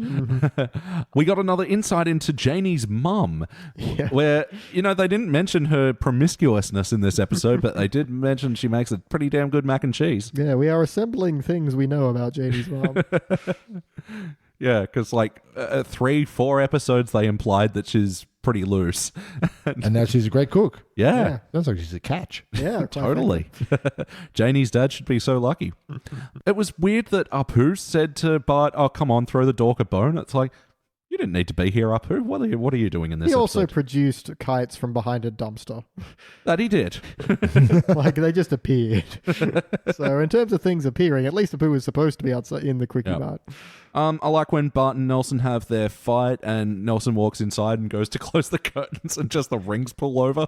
I feel like that was a good enough joke as it was. So there's just the rings. There's no actual curtain because he's poor. But then he's turned and goes, Mum, what happened to the curtains? And she says, I turned it into a dress or something. It's to go to karaoke. That's right. I'm like, it just could have been, close it, the rings come across the window, but there's no curtain because we know that they're poor. Yeah. That's the joke. Yeah. I am glad, though, we didn't go further with that, where it then cuts to her wearing the dress, singing karaoke, and it's like, because that would have been... Yeah, if it's all fitting, and then she's like, where do good cowboys go? And they would have had to have a curtain-related song. Quick, what's one? Curtains. It's curtains for you. I'll also accept blinds or drapes. Yeah, I was about to say drape might be easier. The Drapery Falls, but I don't think many people will know that song. Opeth y'all, check it out. I don't think anyone's ever said Opeth y'all. And now they have. Congratulations on being the first. Although I used to piss Shag Google off whack yourself. because there's a line in the song Ghost to Perdition. Like, for anyone that doesn't know, they're a death metal band. And they said, they blew hope into the room and said, you have to live before you die. Yeah, and to piss him off, I kept singing, said, Opeth's in the room. They say you have to live before you die. You monster. Because, yeah. What was it? Buttered bread. Jam instead. That's right. Instead of God is dead. Buttered bread. And the song Bleak, and it's me, that's the martyr. Me and Sheridan used to sing, Sanger's got meat and tomato. Anyway, that's been Opeth parody hour. We got more. Oh, we do. Why did I write Ice Cream Marsh? Because Lisa's eating ice cream, and she's Oh. like, I just found a large marshmallow deposit. Ooh, I think it goes all the way to the bottom. Yeah, I like that. That really relating to the crack addict that exists in all kids that love sugary food. Oh, yeah. Well, just the good bit, the flavour part, and Yeah. a bit of The ice flavor cream. country of the ice cream, yeah. Or when you're eating a cookie and you're like, there's no chocolate chips, and they're all at the center. Like, you delicious bastard. I I love Grandpa's line of, everyone says the bullies are coward. Well, they're wrong. They're actually brave because they're stronger than you. I didn't think it was necessary for Skinner and Chalmers to walk by and go, oh, let's not get involved in this. Yeah, Like, that was weird and unnecessary. again, just like Apu, it's just, why did they have to be there? What did it have to be them? Yeah, it's like trying to put a frame on the moment. It's like, no, just the moment is fine. Yep. And then Homer's big finale to the story is that everybody went off to Star Wars land to fight Star Wars. Which just reminds me of Arrested Development. Yeah? Yeah, go out and see a Star Go Wars. see a Star Wars. I'm young. Okay, that's good. I'm good. You're good. Yeah, good. Good. But before we do, we've got the Worst Episode Ever podcast game where Okay. Worst Episode Ever podcast, friends of the show, they reviewed this episode on number 35 of their show. And so I asked you guys, what do you think they ranked it? They currently have a list of 111 episodes. 1 is the worst episode ever. 111 is the best episode they reviewed. Where do you think this one sits? I'm going to say 86. 86? I'm going to Price is Right you and say 87. You son of a bitch. Good tactic. Who's Phil highest wins. without going over? Phil wins. It was 106. Oh, wow. Wow. So pretty good in their terms. Yeah, like they have done about I'd say 30 or so good episodes, but not many. Most of their episodes they cover are absolute garbage. But yeah, 106, surprisingly high, I reckon. Yeah. Well, I mean, that bodes so terribly well for everything 105 below. Yeah, totally. All right, well, let's rank this thing. BT, kick it off. I'm somewhere in a Patissa bronze. And Yeah? I'm just trying to figure out if there's enough merit to get it into a bronze. I only kind of want to see it again. So that's really kind of difficult for me. I'm going to go with a participant, but I might scoot it up because there's just not enough quality material and there's potential for it and doesn't hit that. Sure. But do I want to go to a... Yep, come back to me. Phil, what do you reckon? Just while that mumbling was going on, I was just quickly reading over my notes. And I was going, you know what? It wasn't terrible. I was going to bronze it. And then I remembered that they had a joke about faggot, and so I'm going to put it down to participant. Fair Because enough. they had to literally define it via the dictionary, and that's a terrible, terrible state of affairs. Yep. I got to say, the last episode is probably convincing me to push this one up into a bronze because I actually feel kind of the same about both episodes in that they're sort of not here nor there. Yeah. And this one, just because it's better than the other one and because I can see myself wanting to watch it again in a certain circumstance. So yeah, I'm going with bronze. BT? Let me. Okay, I'm going to bump it to a bronze. I'm going to move it up. Yeah, you are bumping? I think the so. pressure. Just what's weird is I don't like the A story, but I like everything else. I like Angelica Button. I like Homer and Marge in this one. And I feel like there's probably enough material there to make it worthwhile. Yep. Okay, I'm just trying to imagine me and I walk past the couch and this one is on and I'm like, ooh. You got a sit nice down? big cup of hot Pepsi. There we go. If we have hot Pepsi, I'm sitting down and watching. Well, overall, that'll be a dull bronze all around, 'Cause which I feel that's accurate. it'll be joining such episodes as Homer's Odyssey from Season 1, Large Marge, the one where she gets breast implants, Jazzy and the Pussycats, where Bart comes a jazz drummer, also from Season 18. Mm-hmm. Oh, and Friend with Benefit, the one with that weird millionaire's daughter that Yeah. becomes friends with Lisa or some shit. I barely remember it. The one where they try and play the anagram game. No, different Something one. else? It's Okay. one we've reviewed together. And yeah, Lisa becomes friends with some rich kid, and Yeah. they go to like an island, and Homer's friends with them. Oh, yeah. That was also And terrible. they're at a boy band concert, and they're in this skybox that the can go super right. premium skybox. Yeah, it goes like Yeah. onto the stage. Yeah. I Yeah, remember that. so it'll be joining that episode and Dark Knight Court, the Fruit Batman episode. It shows up a lot. Yeah. All right, cool. Well, that does it for the teens era tonight, and we're going all the way back to the classic era. We're going all the way back to Season 2 with Jesus. Itchy and Scratchy and Marge. We'll be back. Ooh, nice.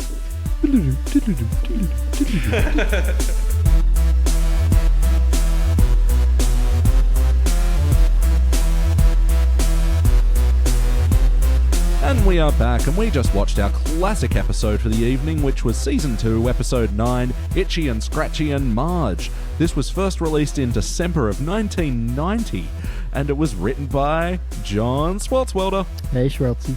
In this episode, after Maggie hits Homer over the head with a mallet, Marge finds the reason for this is that she was influenced by the Itchy and Scratchy show, and she goes on she endeavors on a path to protest the show and get it taken off the air or change it or whatever, and she's successful in doing so until she isn't. Guys, what did you think? He was good. Yeah, this is a classic Simpsons episode. Yeah, a lot more plot heavy than joke heavy, but still Yeah. some great moments. And yeah, it's quite an engaging plot. Yeah, I felt like they were going for the meta commentary. You know, this for is early in Season 2, and Season 1 just blew the nation out of the water, and I'm sure there were probably a lot of angry letters I can imagine, yeah. about this. The strangulation. Yeah. The strangulation. And I know Itchy and Scratchy itself was always a sore point. There's that story where the network wanted them to stop having Itchy and Scratchy episodes, so they made Itchy and Scratchy Land. Yeah. Which is, one of the most excellently violent episodes of The Simpsons ever. Yeah. It's very well played. But no, this one was solid, and big Itchy and Scratchy focus. And let's play the numbers game again. How many Itchy and Scratchy cartoons were in this episode? You start us off, Phil. I'm going to say 9. 9? 600. Phil wins again. Yes. There were 10 by my count. Nice. And I'm even counting the love and share Itchy and Scratchies. It's still Itchy and Scratchy. Got to, yeah. It is. But that's one of the good things about this episode is that there is so many quick little Itchy and Scratchy things. Like, I don't find them hysterical, but they're kind of entertaining. I like to see how that cat dies. No, this is very early Itchy and Scratchy where they weren't so much doing like the clever turns and stuff. Yeah. And It was just outright violence. Yeah. Yeah, this was more Happy Tree Friends sort of style of Itchy and Scratchy. BT, for better or worse, what's a joke that stood out to you from this episode? There were a couple I swear, because I haven't seen this episode for a very long time, and there are a couple I swear I never picked up on before. So like at the beginning where Marge is seasoning the pork chops, it's like, and just a whisper of MSG. Yeah. While saying the secret ingredient was care. No, the secret ingredient was MSG. Was care, and then added 4 other ingredients, Yeah.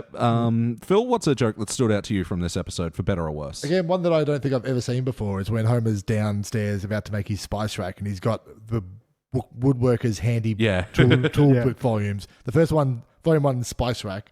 Volume 2 is knick-knack shells, and volume 3 is Trojan horses. I'm like, I've never seen that before in my life. Yeah.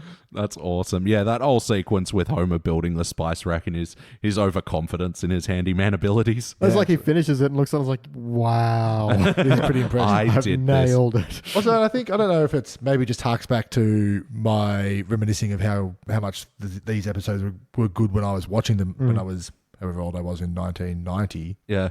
But I found like some of the animations were really well done, like the Psycho parody where Maggie gets Homer gets hit in the head and pulls the paint can. Like that was really nicely done. Mm-hmm. Yeah, so that was Hitchcock. That was Psycho. Yeah, nearly shot for shot, and like when he's pulling down the curtain and the spiraling of the blood or red paint down to the drain, and then subbing into zooming the blood out from his eye. Yeah, beautiful. Just really well done. And also, I noticed again when all the kids are outside playing because Instant Scratchy is off the air, and they have this beautiful continuous pan. Oh, that was gorgeous. All the kids playing and doing. I was like, this is really, really nice. Like, it's not flashy and it's not in 3D, so the perspectives is a little bit wonky at times. But it was just really nicely done. Like, it was just an enjoyable thing to watch. And that's what stood out to me was that pan that they were able to get it. That was probably the widest shot that the Simpsons had for a long time. Yeah, playing classical music, and it's like, look at the joyous world when there are no cartoons. Which is a great little meta commentary. Yeah, the joke that stood out to me, and jumping back on Homer's handyman stuff, I really like when he's watching TV later, and you can see why he's got so many tools. I books only and really stuff. noticed that throwback where it's like, it's 67 tools in one, and he's like just ready to buy it. How much would you pay for something like this? $1,000. Wait, don't answer yet. Oh, I'm sorry. I do love when he talks to the TV. It's great. Yeah. But going to this thing that they had early on in the shows where he was the typical person that would get suckered in by infomercials. So he is the type that would buy, many bound books on how to make various woodworking things. And then he's still at the price tag on his hammer. I do really like he hammers, goes back to the book. hammers again. Hammer it not once, not twice, but thrice. And then back to the book. This isn't as easy as I thought it was. BT, for better or worse, what story moment stood out to you from this episode? I think it's kind of a little weird how the turnaround, the back to zero happens. So Michelangelo's David starts a tour. I really like the joke, and again, I only kind of noticed this on a later viewing where it's like, we'll be doing a tour of the United States. Oh, which cities? Well, New York, Springfield. Then this time she goes Chicago, Boston, LA. Yeah. But just, the fact that, Marge is not against Michelangelo's David. That's cool. We can all go back to being violent cartoons again. Yep. Feels a little... We pointed out a hypocrite. Yeah, it feels a little, okay, that's how we get back to zero, but sure. Yeah. I gotta say, I really liked that turn as well because it did really speak to Marge's character as a lover of the arts and stuff, and it does make me just sort of wonder, would it have had the same impact if it was a painting or whatever depicting violence? Yeah, something like that. But I think there's a fair point where it's like, how can you be for one artistic expression like this, but against another one? It's like, that's a good point. Yeah, she's like, I guess I can't. Yeah. Like, and I think that speaks a lot to soundbite media, where if you're proven to be a good challenge or people's champion on one thing, you can't then have any kind of diversification in your tactics. If you hate video games, then you also must hate paintball or something like that. Yeah. No, it's very whataboutism, which is permeating our culture at the moment. Phil, what story moments stood out to you from this episode?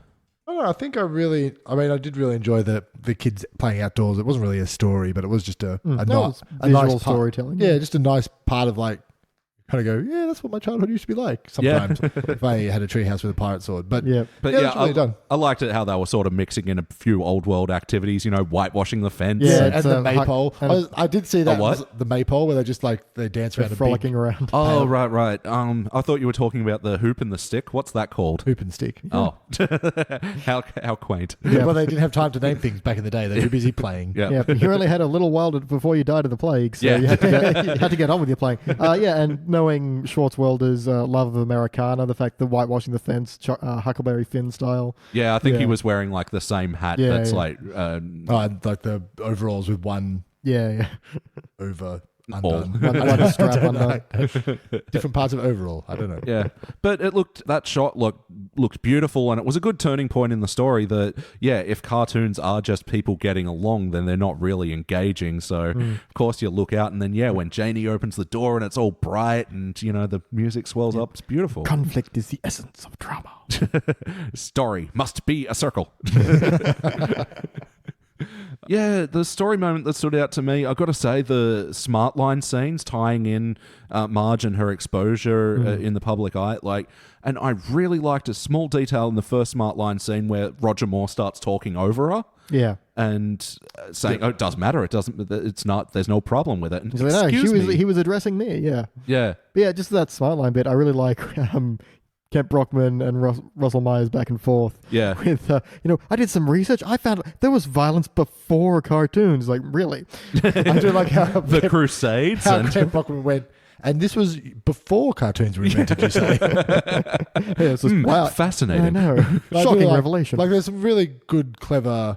I don't know if you even call it meta, but like commentary on media and that type of stuff in this episode, because they obviously see how it's set up as a independent panel where you've got people from each side, but there's three people who are for it, one person who's against it, and they just never actually defer to any of her answers, apart from the last 9 seconds. No, that's right.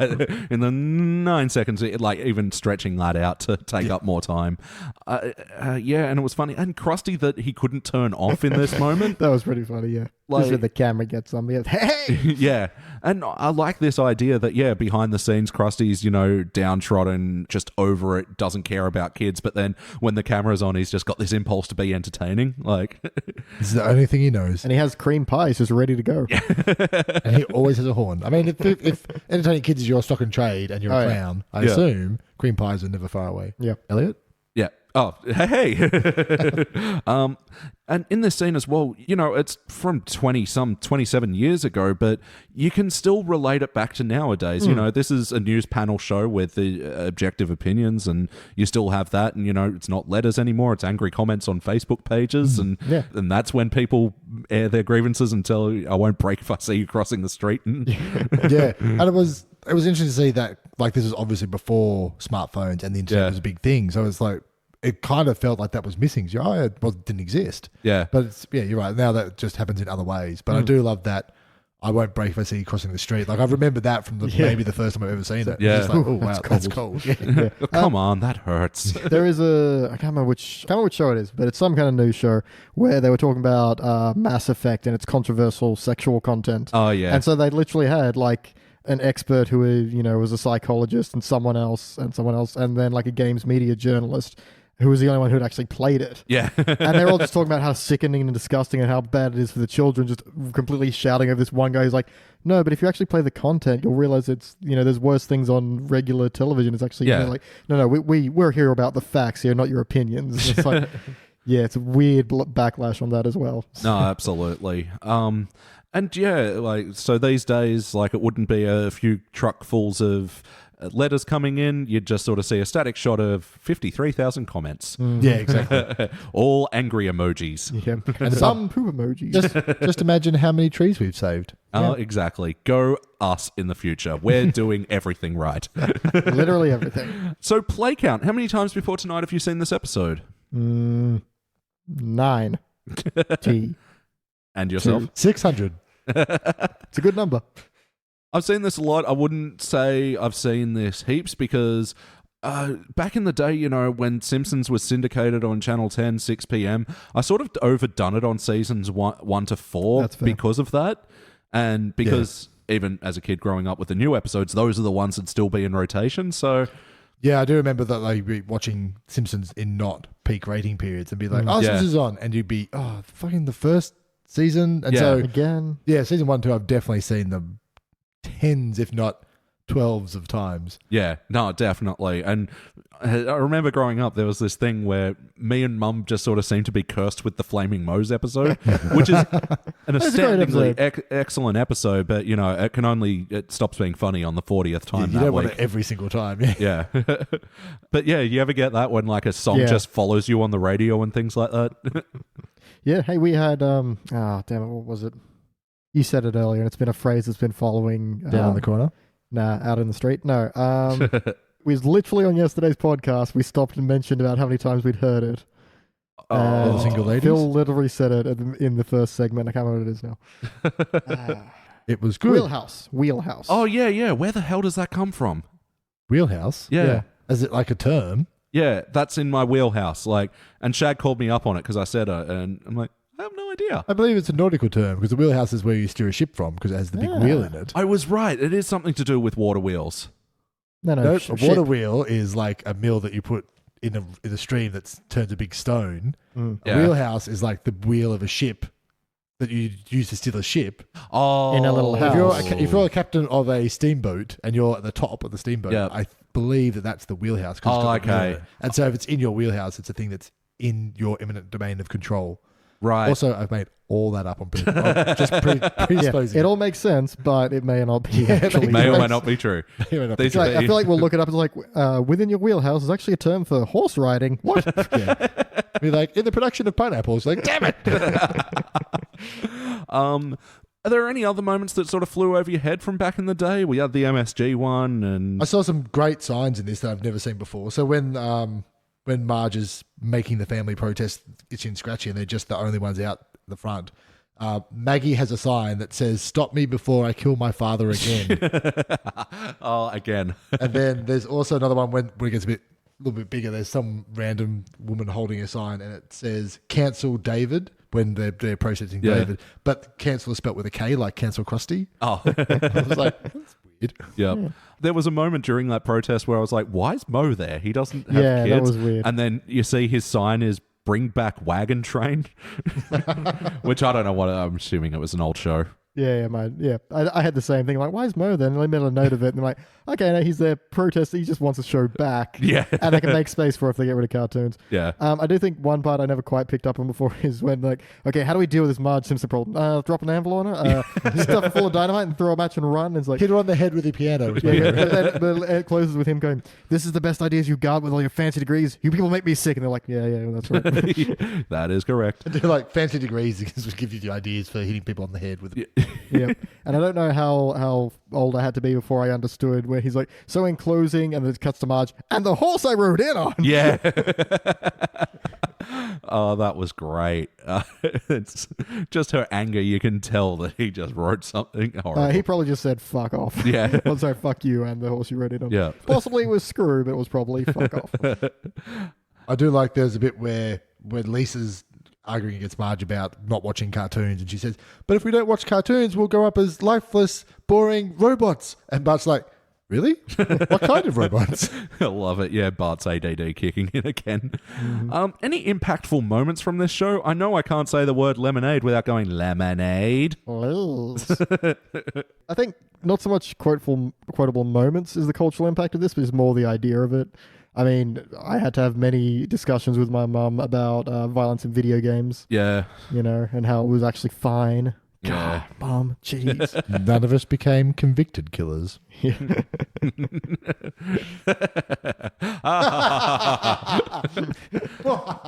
Yeah. Well, I mean, I've had similar arguments, and like the big thing anyone who opposes it comes back to is the interactivity of it all. And yeah, I just draw the attention to, well, we've had violent media for a very long time. It's like, and we're at a peak low with violence historically. Yep. Like, Yeah. I think you can just point to this thing called the Crusades. Yeah. That was around before even TV was. before What? video games, though. No. Many people killed. Yeah. Yeah, there were just sort of like little quotes and stuff that have stuck with me over the years, just sort of tone, like even when they draw in the little Marge squirrel and she's like, Yeah. don't do that, don't do that. I do quite like, I'll show them what one screwball can do. Yeah. And the screwballs have spoken. The screwballs have spoken. My other list gag was Marge is watching Itchy and Scratchy to do her homework on the show. Yeah. And Homer's like, why do you get to watch the cartoons? She's like, because. He's like, because why? Because I said so. Because why? Let me work. And Yeah. she's making this list of things that have happened in the show, and one of them is gophers buried alive.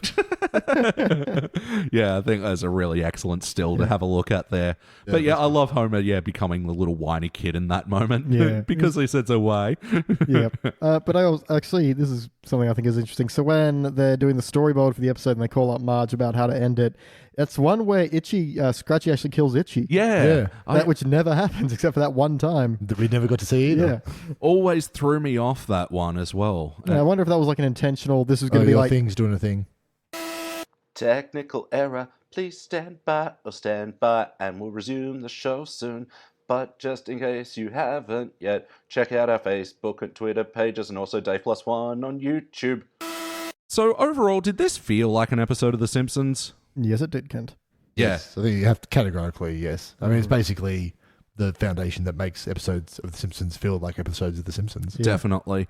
There is a little bit of like weird continuity, you could say, with Krusty, because he doesn't seem like himself, but I do like the idea that he's just being on for the cameras. Yeah, and I don't know how much of Krusty we know about at this point, so... He seems different from latter-day Krusty, but maybe at this point this is about as much as we got from him. Yeah. And I am a member of the Church of Latter-day Krusty. They go to church on Saturdays. And we meet Roger Myers for the first time in this episode, and I love his character. Oh, yeah. Yeah, just the... Grizzled, grouchy. Yeah. Played by Alex Rocco. I don't know who that is. No idea. To me, he's the guy that plays Roger Myers. Yeah. But yeah, he does a fantastic voice as well. Just the...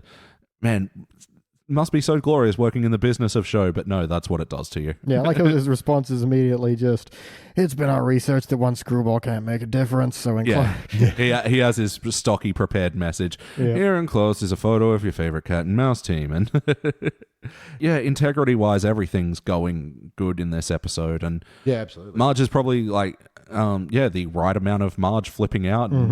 And And I do think it's an interesting point that, they weren't paying attention to the entertainment until it was starting to affect their family. So, on that note, I have a Jordan's Anal Corner. Jordan's Anal Corner!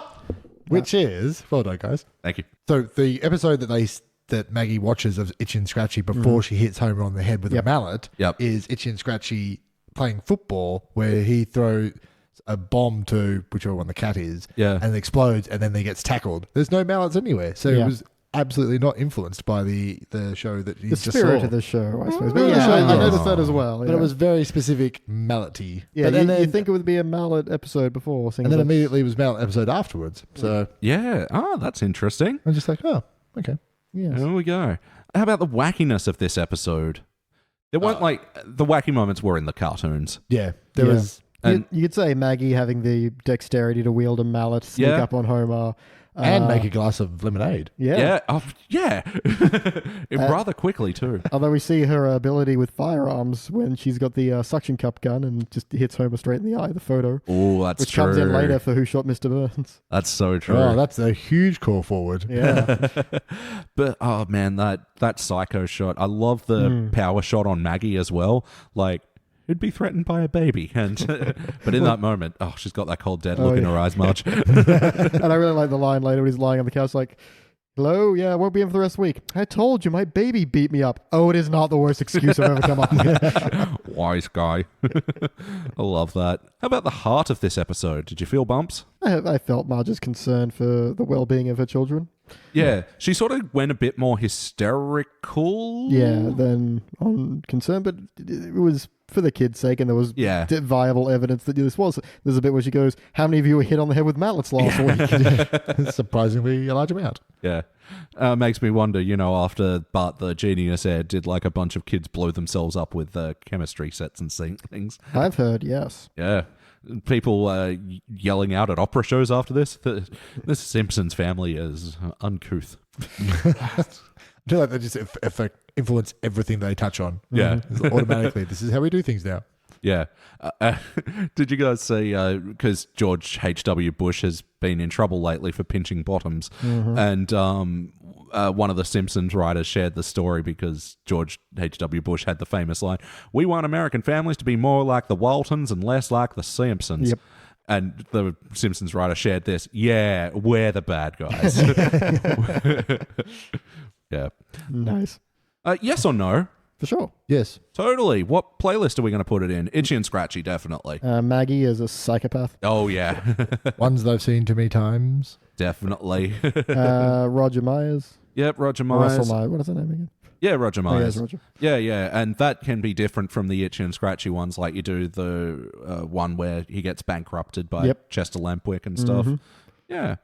Other ones, Marge protesting. I feel like there's been a few of those. Yeah. Or Could you make a Homer head injury one? Oh, definitely. That must be 90% of the episodes. Yeah, that's a couple of day-long playlist, that one. Yes, for sure. Head injury, Homer.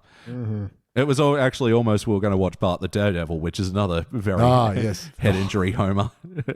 Poor guy. BT, what would you change about this episode? Good question. I had not been thinking about that, even though this question happens every time. I don't know if I really would change much of anything.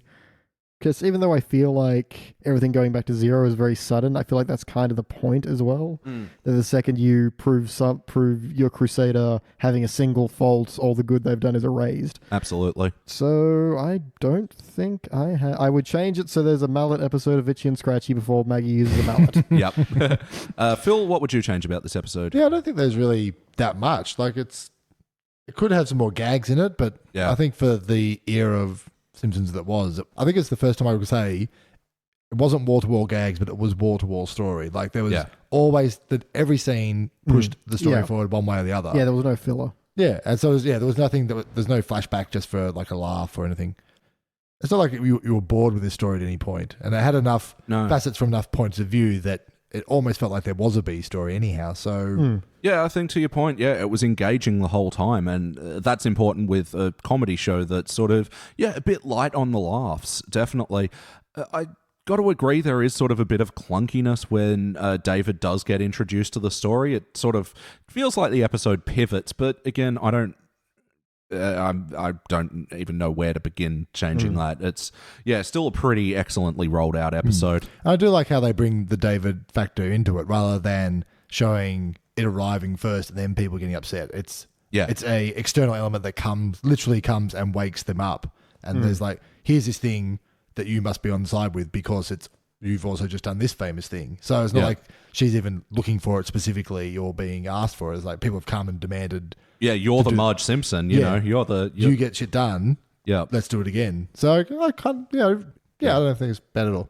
Yeah, and in that scene, I love Helen Lovejoy, it displays organs, as practical as they may be, that shouldn't be shown. Yeah. I think she says practically displays organs as practical as they may be. Yeah, yeah. And then when Marge is like, I think everyone should see it, Lovejoy has like this weird thing where her eyes get narrower and then her eyeshadow goes a little bit darker and higher. Oh, yeah. Like a real scowl. Like, ooh, shit. Yep. Yeah, and then Maud is like, I told you she was light on hardcore nudity. Yeah.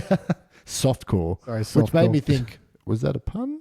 Oh, if it was Sports World, definitely. Doesn't feel like his writing is accidental. Right. BT, any other notes? Oh yeah, there's this weird... I find Marge's face when they go to Smartline for the second time is really weird. She's like scowling and it's like... Yeah. It's just odd. I don't know why that's there. I gotta say, season 2, there's a couple of rough off-model moments for some characters. I reckon Nightmare Simpsons would have a field day with this one. And then, of course, there's a great line of like, cartoons, are they too violent? No, of course not. What kind of stupid question is that? That's excellent. I do like there's a good gag when they call up Marge to ask her advice because they can't figure out how to end the story because they're not allowed to use violence. Yeah. And he's like, okay, here's what we've got. Itchy's walking down with the ice cream and Scratchy steals it. And one of the animators goes, can we make it a pie? The pies are easy to draw. Fine, whatever. And yeah, like Roger Myers had to do a lot of talking through his teeth in this episode. And I like how they animate him just going, fine. Well, it's different. I'll give you that. Yeah. And then the other thing I noticed, which is obviously not a on purpose thing from The Simpsons, but when they did the episode of Porch Pals where they asked about lemonade, I found the dialogue to be strikingly similar to all the dialogue in The Room with Tommy Wiseau. Oh, really? I was just like, wow, this sounds like it's exactly out of The Room. No, you're my best friend. I'm also hi, your best friend. Yeah. Lemonade for you, delicious. I'm Just like, really whoa. stilted and yeah. You're my best customer. Yeah. Hi, Dougie. I've still got to say that, not just a YouTube montage. It's painful, but it's worth it. And then we can go and watch it at the Orpheum. We'll throw spoons at things. Yeah. Oh, that's another playlist for this episode. Appearances by Dr. Marvin Monroe. Yes. Oh, that's true. Is he He pops dead up or not? twice. Once in Athens and once in Venice. No. Yeah, I think that's right. And actually, that's a moment that stuck with me over the years. Just the way he sells that nightly routine of sitting down with a big bowl of buttered popcorn and dim the lights and watch Itsy and Scratchy and laugh myself silly. What's wrong with that? Yep. No, nothing at all.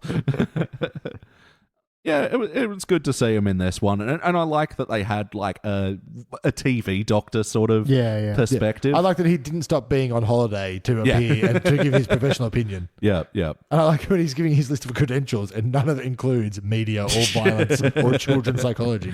Yeah, it comes back to that whole interview with a panel of people that don't know what they're talking about. Yep. It's true now as it was during the Crusades. Or so we've heard, because as we know, there's no video footage of the Crusades because it was censored very heavily. Yeah, all cameramen were killed. All cameramen were forced to use stone plates? No, slates. Stone slates. Tablets. Oh, I got slates and tablets combined. Okay, so time for some quick fire notes before we rank this thing. When Marge sends out her letter, there's the good visual of all the people reading it. You know, there's the animator that gets called back to later, and Roger Myers and Krusty. And good detail there, he can't read. He's illiterate. He's turning the letter upside down and I can't make sense of it. But yeah, that same animator comes back later, and he's the one that sketches the Marge episode. And I like how he goes, I'm so funny. And then Homer's like, where do they get their ideas? Yeah. That was really good. I love that Marge's protest group is SNA, Springfieldians for Non-Violence and Understanding and Helping. It's just such a clunky acronym initialism. This is out on like 3 words in the actual title. Yeah. And I liked Bart and Lisa's alibis. I'm going to play sports. And Lisa's like, yeah, me and Janie are making the most of our childhood years. They're so wholesome. They're like unquestionable. Yeah. Okay. We will. The TV dinners, I thought the drawing of them looked amazing and really showed, how peas do get in everything.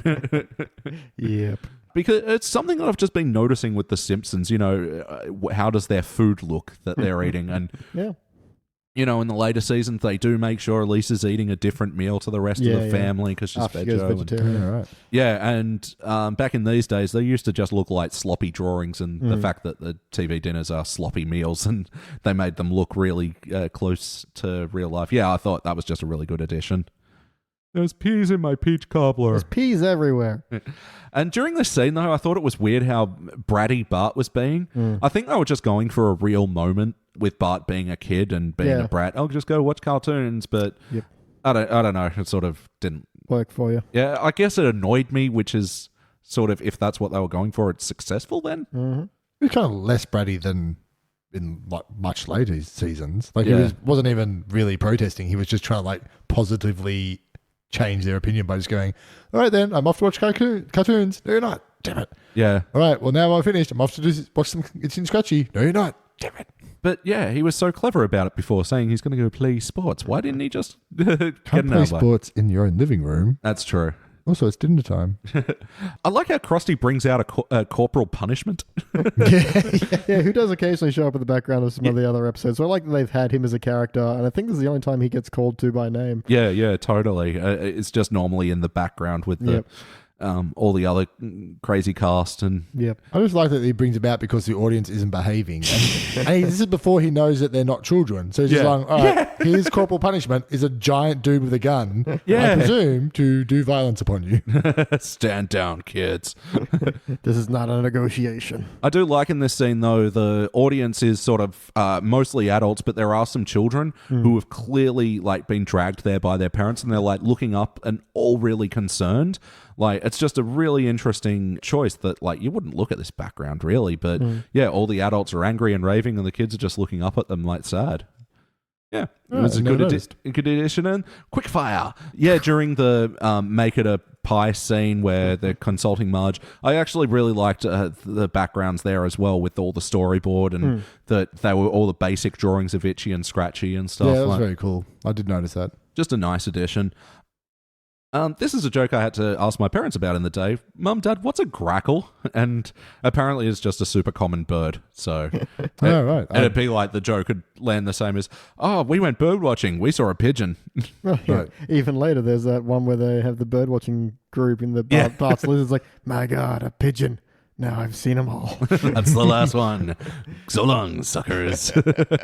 I like how they refer to David as how Kent Brockman introduces the segment. He was on top form this episode. Oh, yeah. But this one where he goes, Michelangelo's David, a work of art or just some guy with his pants down? It does remind me of 1990s A Current Affair reporting. Yeah. The days of hard copy. Totally. You won't believe when this chick takes her top off. It's like, come on, it's 11:45. I'm supposed to be in bed. Get to the new chick story. Oh, they blurred it. And how he tantalizes the next episode as well. Tomorrow, religion, which is the one true faith. Yeah, I feel like they found the answer. Yeah. We'll tell you at 11. The answer will shock you. And my last note is, Marge and Homer are out appreciating Michelangelo's David, and who's watching the kids? The TV. Oh, yeah. It's what is it? Father, mother, secret lover. All right. Well, I guess it is time to rank. Actually, I think it's teacher, lover, secret mother. Yeah, that's right.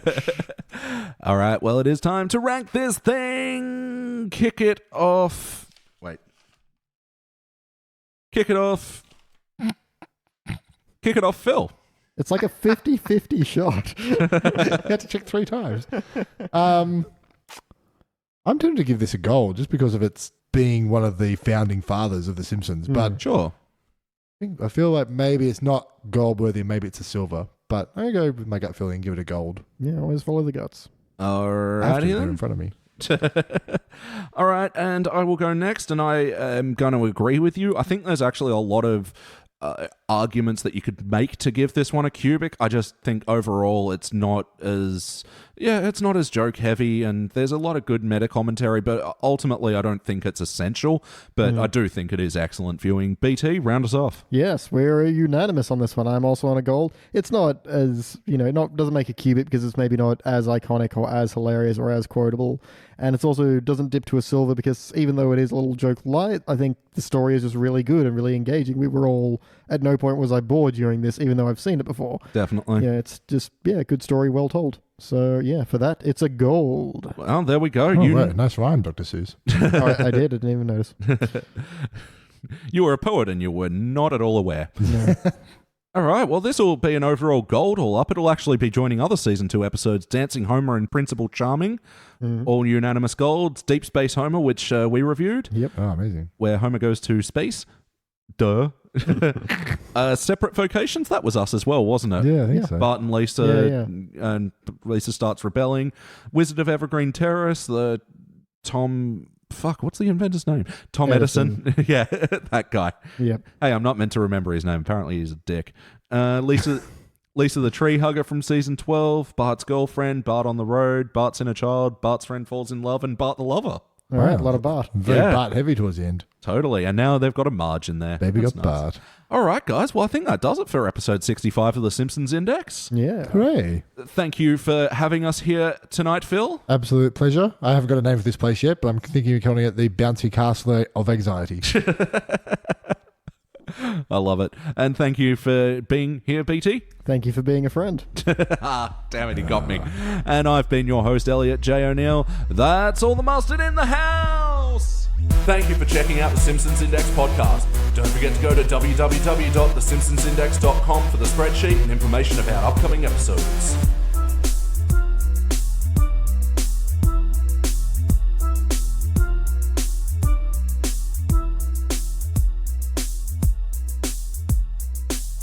And for today's extra content, How's that?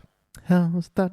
If it's good for you, we're ready to go. I am... Name of your sex tape. Oh, and it's the girl singing, and like it's Bojack, and he's like, I'm a depressed horse, and never mind. That's for your other podcast. BoJack Horseman podcast. We're just like, it's amazing. Yeah. Oh my God, why is this so good? No, I've watched 2 episodes. Not that taken with it. I honestly got to say, I think if you persist until season 2 and you still don't like it, by all means. Okay, fine. But because I don't actually think it starts like hitting the emotional core until then. Yeah, I have issues with shows that take an entire season before you can start enjoying the show. Yeah, that's fair. Like I've heard that about The Wire. They're like, after season 2, it's great. I'm like, I'm not watching 40 hours of TV to then have it be good. Yeah. Yeah, I will say if you're not enjoying The Wire after episode 1, you're not going to enjoy it. Like I got through almost up to, I think I was most of the way through season 4, and then I just forgot to keep watching. But no, I did really like it, especially season 2. That's a great, very underrated season. I've never seen it, but there you go. But no, and there's other things like that, like Walking Dead or Game of Thrones, where people are like, oh my God, you're going to love it. And it's like, oh, okay, how many hours of it have they got at the moment? Oh, 2,000. Yeah, that's a lot of catch-up TV. Yeah. I don't have a lot of other things to do, but I have other things to do. Exactly. It was weird. Once again. It's back in. Yeah, I think it was yours, Phil, if you could just fiddle with that thing. Name of your sex tape. Yep. Nah. The truth is out there, people. Just pay attention. Also, Donald Trump is a Mexican immigrant. I cannot confirm nor deny that. Nope. I mean, come on. Never released his tax returns because he doesn't pay taxes because he's an illegal immigrant. Didn't release his birth certificate because it's in Spanish. What gets the orange spray tan to hide his natural mocha skin tone.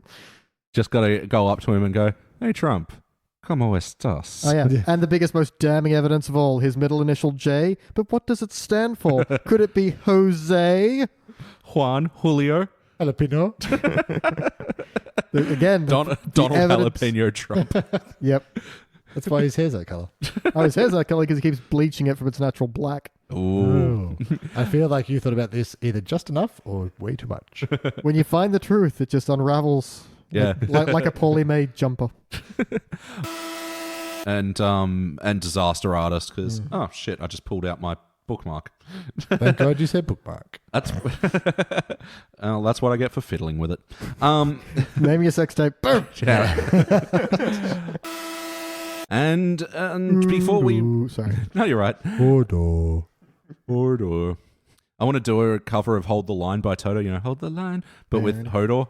Hold Hold the door. Dare, dare, dare, dare. Hodor.